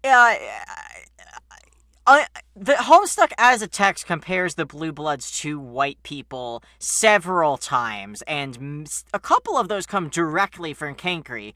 He is quoting Arania when he says it, I think, because the 8s are in there, if I recall correctly. But he mentions the Blue Bloods' burden, which is an overt reference to the white man's burden, which is the idea that white people are responsible for making sure that non-white people behave appropriately, to not go into some really horrible racist shit. But suffice it to say, that's white savior talk, and that is unacceptable. And it is intensely weird that Andrew Hussey has set up this society where marginalized people are at the top and the bottom, and it's up to the blue bloods in the middle to save everyone else. Like, if I recall correctly, Kankri does bring it up in a somewhat derogatory way, but, like, the implications there are that, like, Vriska, and you could say Equius, but mostly Vriska, are responsible for, like, saving everybody, and that continues to be a thing right through all of the Homestuck content we have, and that sucks. So, like, it doesn't make any sense for him to like, also be sort of part of the manosphere. It doesn't make, like, if we were making an uncharitable Kankri in 2021, he'd be an angry blue-haired tenderqueer, right? Like, that's not something that you should throw around. It's kind of mean to say that, like, people who are, like, kind and, like, explorative of their gender suck unilaterally. That sucks. But, like, he would, if Andrew Hussey were parodying him today, he'd be more in that category where he's, like, you're screaming irrational HJW type. And that doesn't make any sense because you're defining him on the terms that marginalized people are inherently in the wrong about being angry that they're marginalized. And you can't do that. Right. That's kind of the fucking through line of all these fucking characters is, like, the Beforans, like, realize they have some of them, especially Kankri and Porum, they realize they have been marginalized either interpersonally or through society, and the comic just laughs at it. Like, Mituna is literally insane because his selfless sacrifice, and that's a joke. Mad. What's that? Yeah, I guess some people use the term insane. The like general term used by people is mad with a capital M. That like if you're gonna go with like the term that people chose for themselves, it would be mad. That's just a thing I know. That has nothing to do with it. Mituna's mad. It's okay. We'll get to it, but like Kankri. The Kankri that makes sense wouldn't say, I could do without the speech impediment. Yes. He would respect that, like, if he was actually, I guess the point is that he's not advocating for people, not really, but wait, what's the justification for him being so self-centered? That makes more sense from a character like Zebra or Cronus. Yeah. Zebra did pick up the worst character baton, as Crow so aptly pointed out years ago. That's probably good, though, because now Cronus can have more, I don't know, depth. At least Cronus didn't own slaves! Yeah, I made Cronus legal to talk about. Yeah. Fuck. Oh, man. There was some general Befferis sentiments mixed in there, but like basically it's like Nancy Pelosi's wet dream. It's like a neoliberal hellscape. It's like what Jeff Bezos wants. Yeah. What the rich elite and whenever I use the word rich elite, I feel like some kind of conspiracy theorist. But like, everyone knows this. The rich elite, like Jeff Bezos, like, fucking Elon Musk, everyone who's like just in it for their own profit margins. That is what Before Us is great for them, because they can rise above it all while they're keeping the masses who they're exploiting nice and happy. And I think that's very pertinent. I think that is more relevant to us as readers on the real world than I think Hussey gave people credit for. And that's why he is baffled that people like the Before Us trolls, even though they're intensely relatable. It's fucking... This isn't quite as much on Before Us, but, like, this shows up more in Hive Swap, where they're like, lol, trolls don't have money, they just have class disparity. I'm like, what the fuck are you talking about? Like, that whole, like, trolls don't have money, money doesn't matter thing genuinely does not make sense. It's like, it's muddying the metaphor up to the point where, like, you're undermining your own points. And, like, I bring that up because, like, there should explicitly be, like, a neoliberal economy on Before Us. It doesn't have to come up in by the time we get to the trolls as they are, I guess, but, like, they have an economy, they have class strata, and they have, like, this is another point to bring in, like, I don't remember I think we did explicitly bring this in, that, like, the trolls they don't actually have different lifespans based on class strata. Or based on blood color. They have different... That is unclear in canon. It's unclear in canon, but I think that yeah. is something, if we didn't say that we should do, is, like, maybe the Beforeans, like, also sort of figured out after long enough in the game that, like, damn, now that we're all eating the same food, like, Rufio and Damara don't feel like shit anymore all the time. Yeah, they're not drinking the tap water anymore. Yeah. It is a good take. It's just one that canon is like completely ambivalent. Something like that could be mentioned in passing, but like Bephoris is still evil. Bephoris is not like living in a gilded cage is not Cankry would live in fear of being like grabbed and being like some like rich cerulean or Violet Blood's lapdog, pet bird in a cage sort of shit. In the comic, or not the comics, sorry, in the fic Before Us, which I've mentioned, I played with that by having Arania and Cancri are like roommates, but they're state-sanctioned roommates. And I think there should be more of that, because Hussey mentions it when we're explaining how Before Us works, but he didn't elaborate on it. I like that. We're making good time. We got about 15 minutes left. Does anyone have any final Before Us thoughts before we do the last 8 Before Us trolls in a lightning round? I wish that the logic and the world building of the dream bubbles was made better and more fun. I wish the DANCESTORS had their own fucking planets. Like, I get that it was just boring to make up more shit at that point, but, like, that was lazy. Well, it seems it's like not they fun. it seems like they have planets that are basic parallels to the Alternian trolls. That sucks, though. Yeah. That's just my opinion. That sucks. I think the biggest... Yeah, I think that underlines my own opinion, which is, this is understandable. I get this, because what I'm about to say will seem unfair, I think. Hussey made characters that he didn't want to commit to, and people might be out there thinking, well, isn't that not fair, because, like, they were kind of jokes to begin with. It's like, okay, but I'm from a different school of thought, I think, than Andrew Hussey, because when I see superfluous bullshit in a story, that kind of just screams to me like either it has to go or it has missed potential. Yeah, I mean, I don't know. If they're just jokes, then they're just jokes. But if you make me have to play hours worth of a game with them, then make it worth my time. Exactly. That is exactly it. Thank you.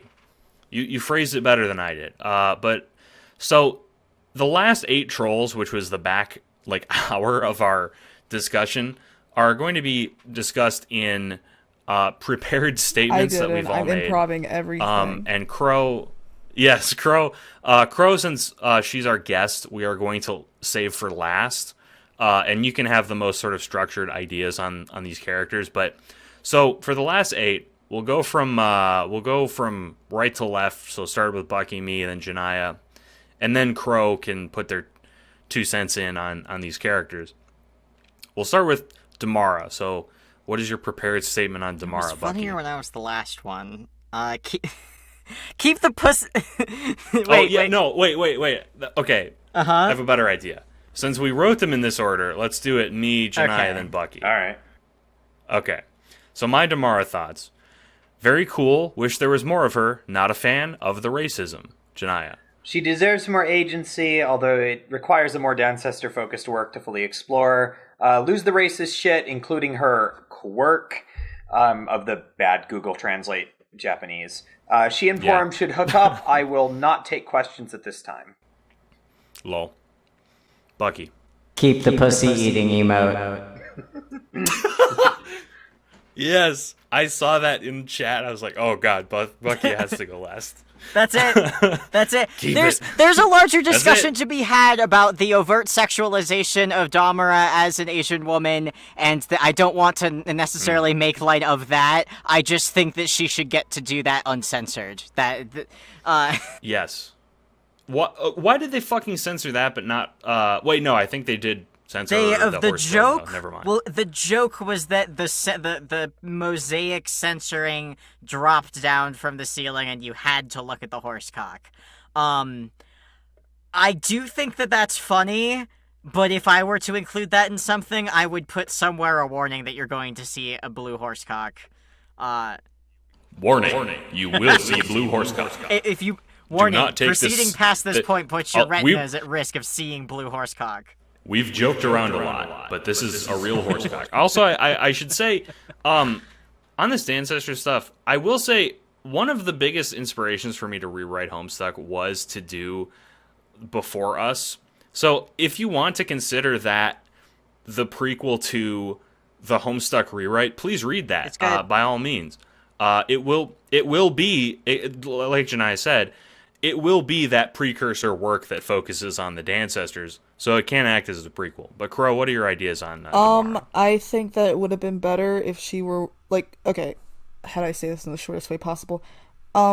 She is one of the reasons why the Dancestors had to make the scratch, which ultimately caused the Alternian trolls, which basically set a lot of other butterfly effects into things. So I think that her importance with that, and it kind of being caused by the fact that she was being consistently harassed by her trauma dealing with her bootlicker boyfriend running off with an aristocrat who was also licking the boots of her bully, who was the heiress of a tyrannical rule, and Damara is a Russ, the lowest of the low, and her reacting to that. There's a lot of different allegories and stuff that you can go with that, but I think that could have been utilized way more differently and in a way that makes the character of Damara way more interesting than just making her a racist stereotype. Yeah. Second, Rufio. I'll go first, then Janai and Bucky. He could have been the antithesis to Tavros, but that potential was wasted. Janaya. I cannot express how hard I don't care about Rufio. I care enough about him to actively dislike him. It's one part I don't like dudes who cheat on their girlfriends and then pretend it wasn't their fault.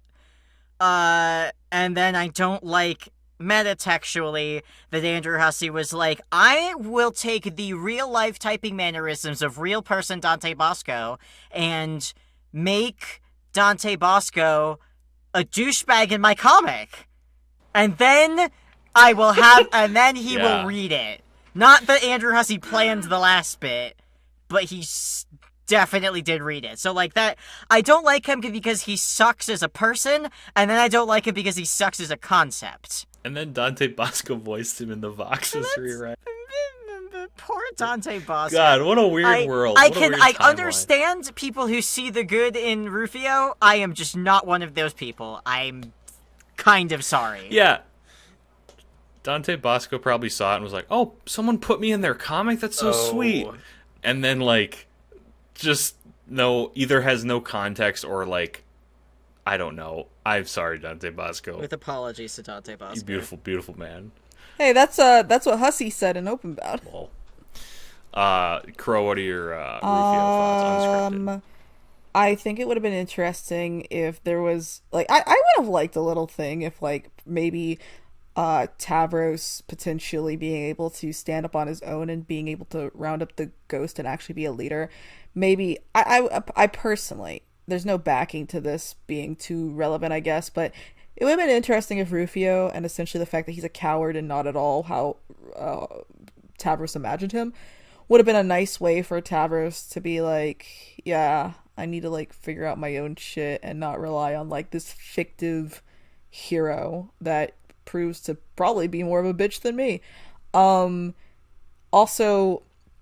there is some interesting things with the fact that Urania calls Rufio the anti-Cronus, which I think justifies Rufio being a jerk. It's just that I want that to be pushed on a little bit more in regards to the fact that he doesn't just get away with this shit, because it's like, Yeah, he's an anti-Cronus in the that. fact that Cronus sucks and nobody likes him, whereas like Rufio sucks but everyone likes him, and it's weird. Yes, exactly. That is exactly it.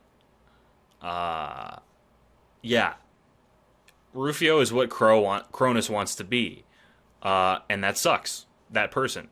But yeah.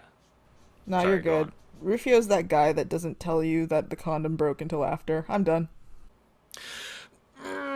Yes, he's yeah. Anyway, Mattoon. Matuna. I wrote Mattoon in my notes. Here's my thoughts on Matuna. Love this guy. There should be more of him in a sympathetic light. Janai. I think you should portray the traumatic brain injury in a more accurate and sympathetic way. His relationship with Tula and Kurlauz deserves more attention.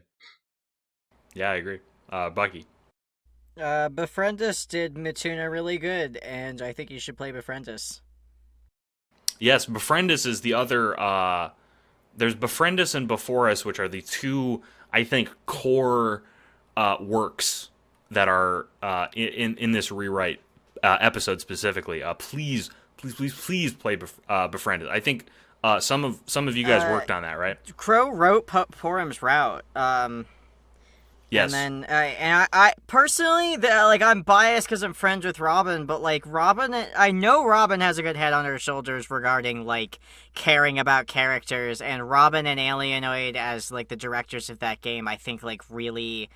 I think Robin did come on as a co-director later, but she is still a co-director. But I think they both have like good heads on their shoulders about like if you want to consume something that is caring about these characters and is trying to treat them in a way that is realistic but kind, then Befriendus is a good route along with a good route along with Before Us.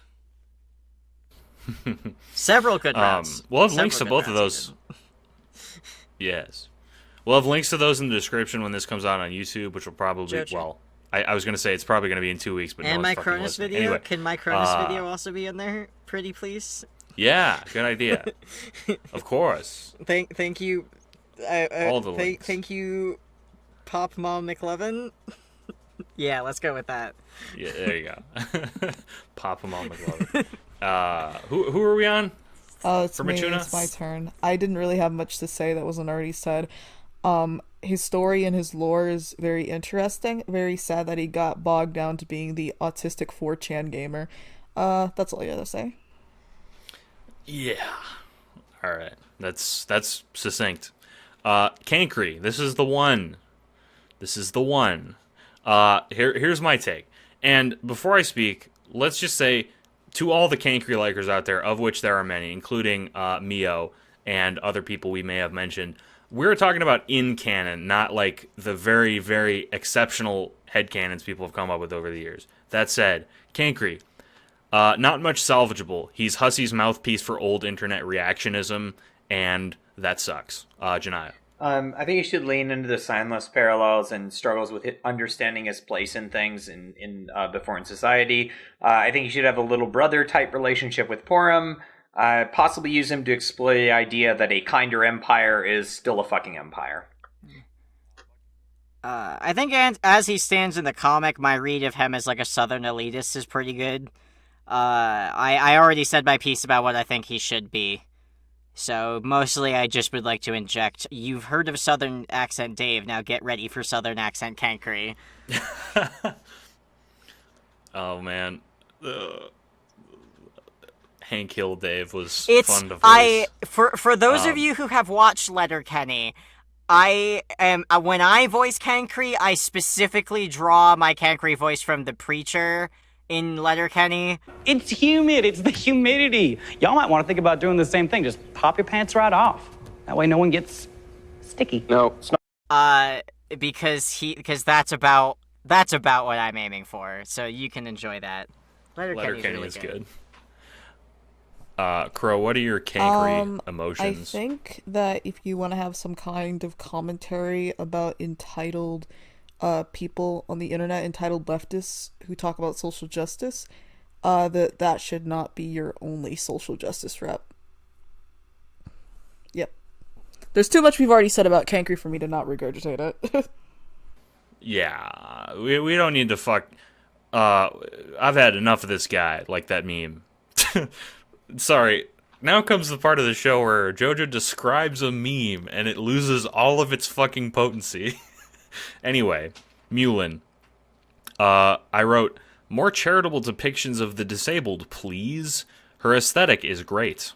So, mixed bag there. Janaya. Have an accurate depiction of sign language. I mentioned in the last episode, the standard I landed on when I was writing Mulin and Kurlaw's signing in one of my novels was italicized text, not in quotes, and some level of accurate portrayal of the hand signs in her sign language. Yeah. Overall, like her a lot. She's a great character, but I would like to see the disability stuff actually portrayed in an accurate way.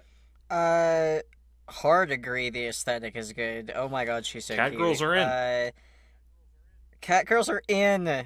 Yeah, it's the same. Like her actual depiction should get like some like if there were sprites, those should get actual sign language or at least like some finger spelling of the key words from what she's saying. If you want to make it easier on assets to like make a hand for each letter and then just have her spell it instead of going into. But like if you're going to have a deaf character, you should commit to like having her actually signing words and such. Also, like, I don't think I mentioned this the first time, but actually talking with, like, deaf people about like, how deaf people should be represented in fiction also seems like a good move.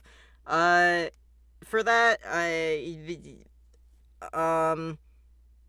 yeah, I like that she smokes weed. That's good. Do you guys remember the Snoop Dogg fan art someone made? Always. That's great. Love Always. that. I don't know who. I do know who. I won't say who drew that because. No, I know. For those of you know, you know, but. Put it in chat. Anyway, Latchula. Oh wait, no, we haven't gotten to Crow. Crow, what are your Mulin thoughts? I got plans for her in my own fan works, but all I can say is that she's an interesting cat girl who borderlines on Fujoshi behavior, but she also reminds me of my classmates who used to ship our teachers together. It was really weird. That's extremely bizarre. Like, because of the fact that she...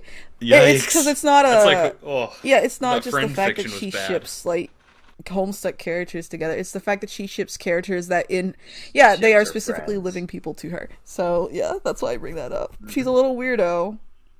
Yeah, they're living she, people who she knows. Essentially, it's not even take that parasocial, it's just social. 13-year-old kid that had a weird thing with shipping real people, but then put her in a game for 6 years where she didn't get to learn that was inappropriate. Bob's Burgers. Yeah. Which Bob's Burgers child does the friend fiction? Tina. Yeah. Oh, God. Yes. Somewhere I don't in understand. between. Kurlos, I should be able to write fiction about my friends. Yulin Don't exists bother me. somewhere in between Bob's Burgers' two daughters. Like, somewhere in between those two girls is where Yulin exists. Yeah, that with a little dabble. Oh. Once again, That with a Bucky little with your dabble of illusions. Pinkie Pie in there. Ooh, yeah. I think that Mulid should have fourth wall man. powers. And Tina, the other one, and everything nice. These are the ingredients of the perfect cat girl. But Professor Bucky didn't expect the last ingredient. Also, my other Pinkie thought Pie. is that, I don't know, this is just a fun little thing I wanted to bring up. You know how Viz Media was like, we're going to pick up the Homestuck stuff, and we're probably not going to look about anything in relation to Homestuck. How would it have worked with, like, all these copyrighted memes being put in there later? I mean, we already, Almost certainly Oh a my reason that God. I mean, we already have to deal with the fact that, like, Dirk literally has a poster of Rainbow Dash in his room. Yeah, the reason is that they've published all of Homestuck, Yeah. and they're done now. Yeah, they're done. They haven't, All right. Anyway, Lachula. And once again, I want to say, if it's Lachula or Latula or whatever, please leave a caps-locked comment on the video, on the Bandcamp, everywhere. So make absolutely sure we can see it, because otherwise we won't know. Don't Anyway, do that. my thoughts on Lachula. I'll not read it.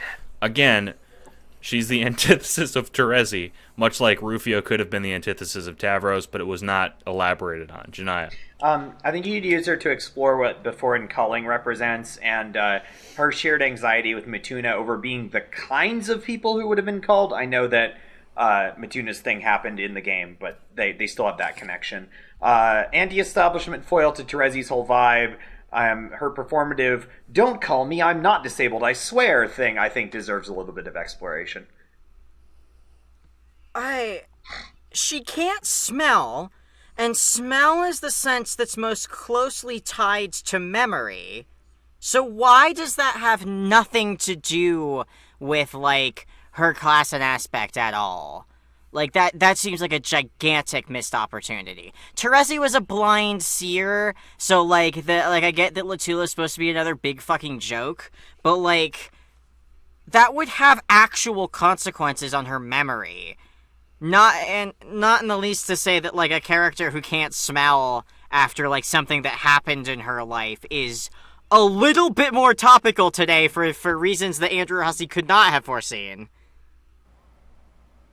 Yeah.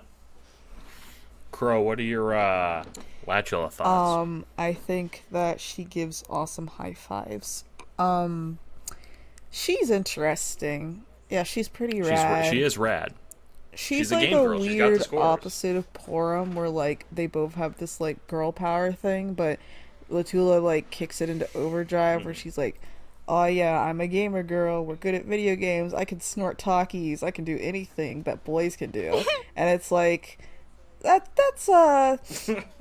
interesting. There's a lot more you could dig into with that in regards to however you take it. It's like yeah. the Knuckles quote. I like Latula. I think that it would have been nice if Andrew did have a little thing later, which I'm sure he doesn't hold up to now, but still having it where Carcat's like, "Oh yeah, like not being able to smell isn't a real disability," and then you're like, "Oh well, that's Carcat," but then like Hussey later in the open bound stuff is like, "Yeah, not being able to smell isn't a real disability," and it's like, that's interesting. I only had that side effect of COVID for a week, and it was like one of the most hellish weeks of my life. Yeah. Like, fuck right off. Yeah. Fuck right off. Not being able to smell that fire that's going on in the other room, it's not my problem. Yeah, or oil, or like sweat or smoke. Or it was or hell snot. because like I have ADHD and a bit of an oral fixation. I like snacking. I like chewing on shit, and not being able to taste fucking anything, no variety in smell or taste at all. It's all nothing. Like, Like, they play it for laughs. There's literally a line where Kenkri's like, oh, well, like, Mina baked a cake for everybody, and you leaned in to take a huge sniff, and then you looked around and tried to see if anybody saw what you did, and you thought nobody saw it, but I did, and I love you. Oops. Like, that... He's a simp. That sucked. But, like, fuck it. Smell is tied to taste, and smell is tied to memory, and, like, I don't... Making light of that already sucked. Yeah. But now I've lived through a tiny fraction of what Latula's gone through in her life, and, that sucks. Maybe Kankri should have just been a white knight instead of a social justice warrior, because that's what he is, basically. That's fine. That's allowed. Vantisses are wife good. guys. Yeah, that's, yes. I like it. Now, we are a little over time, but these last two people, I think, aren't as deep in our critique. So, Horace, and then Kurlos after that. Whew. Horace, my only thing is read before us. Janai. He's gross and I don't like him. I think he could represent another view of the people who idolize fascist states or fascist light imperialist powers like before us. It sucks that the only gay characters suck so hard. Like, the only gay male characters suck so hard. That blows. The horse dildo was funny, but, like... And I think if you were to keep it, it would still kind of be funny. It would still be funny if you gave it, like, a warning that you were going to put, like, a whole-ass horse cock on the screen. No, the warning would be funny, too. Yeah, because like, you're not expecting, hey, by the way, if you click onto this page, you'll see a whole horse penis. Yeah, like an earnest, like, hey, you're going to see a horse dick. Go on.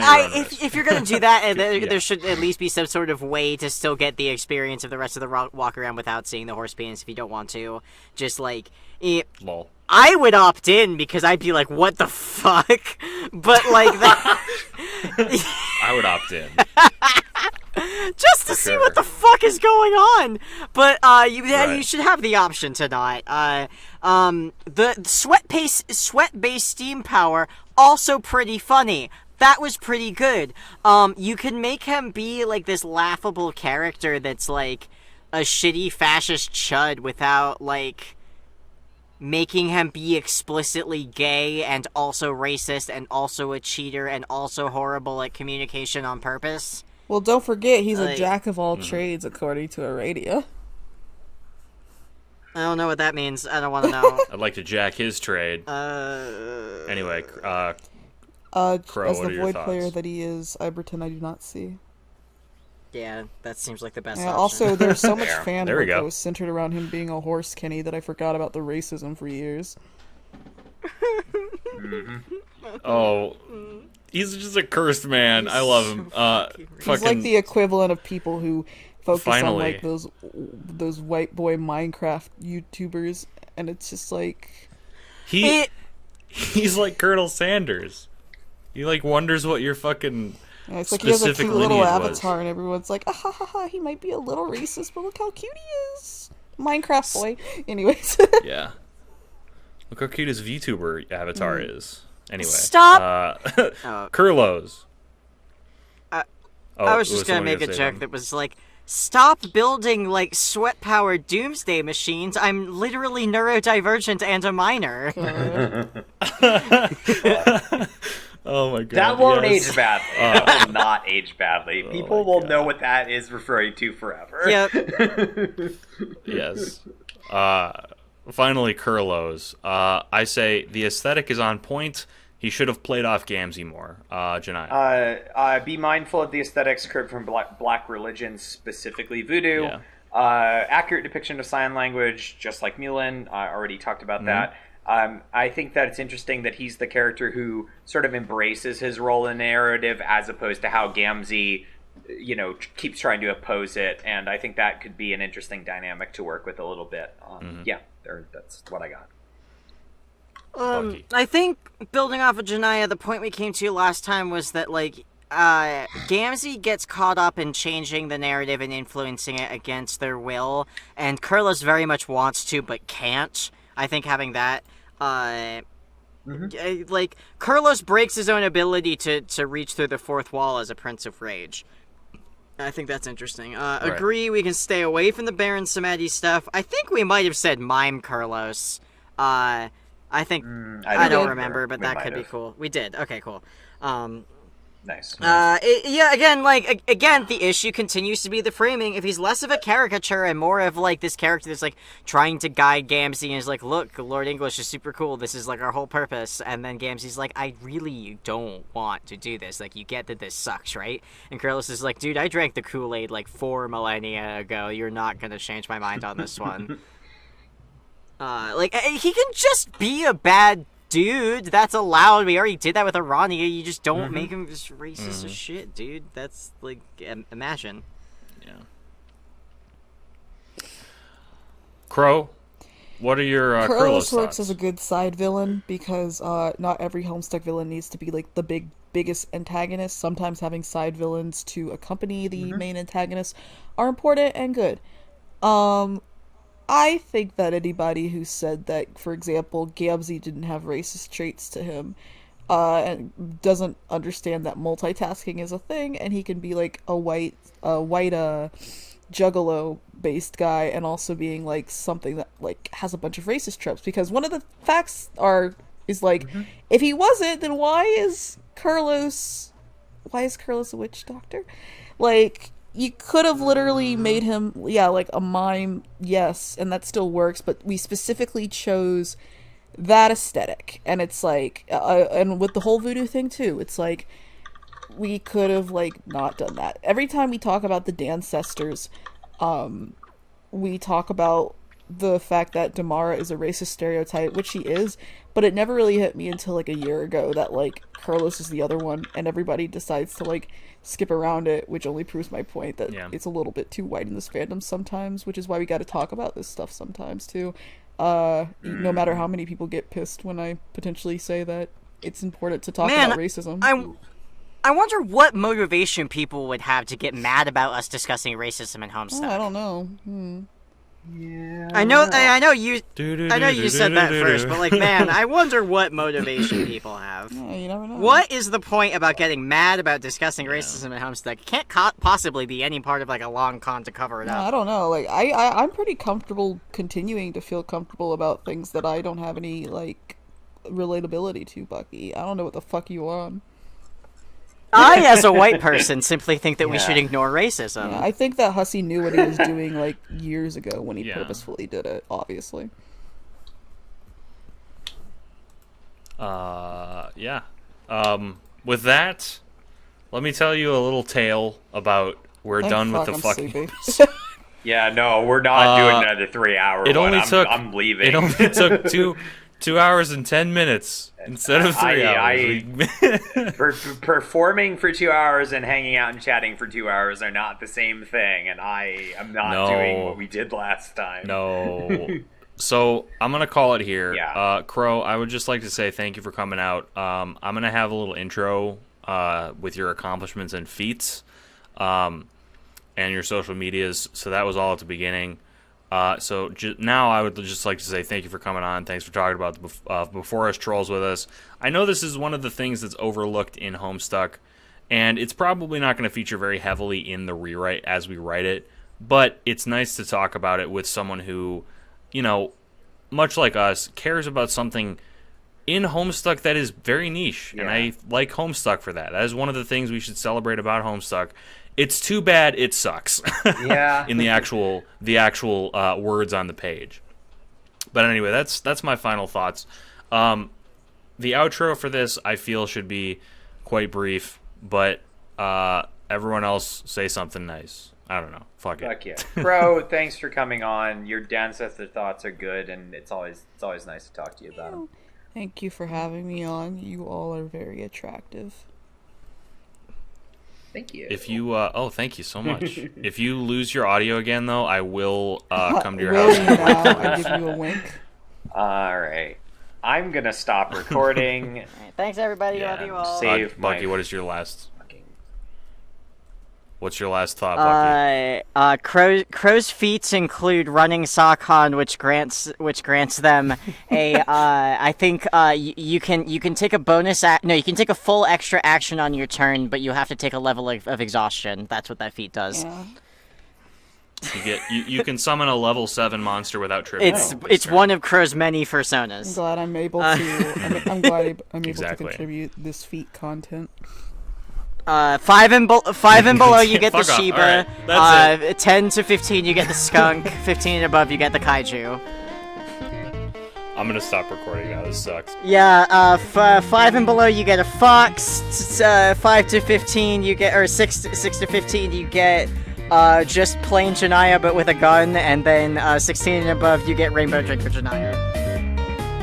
Rewriting Homestuck is a podcast by JoJo McLovin, Janiyah Riley, and Bucky Grant, hosted and produced by me, JoJo.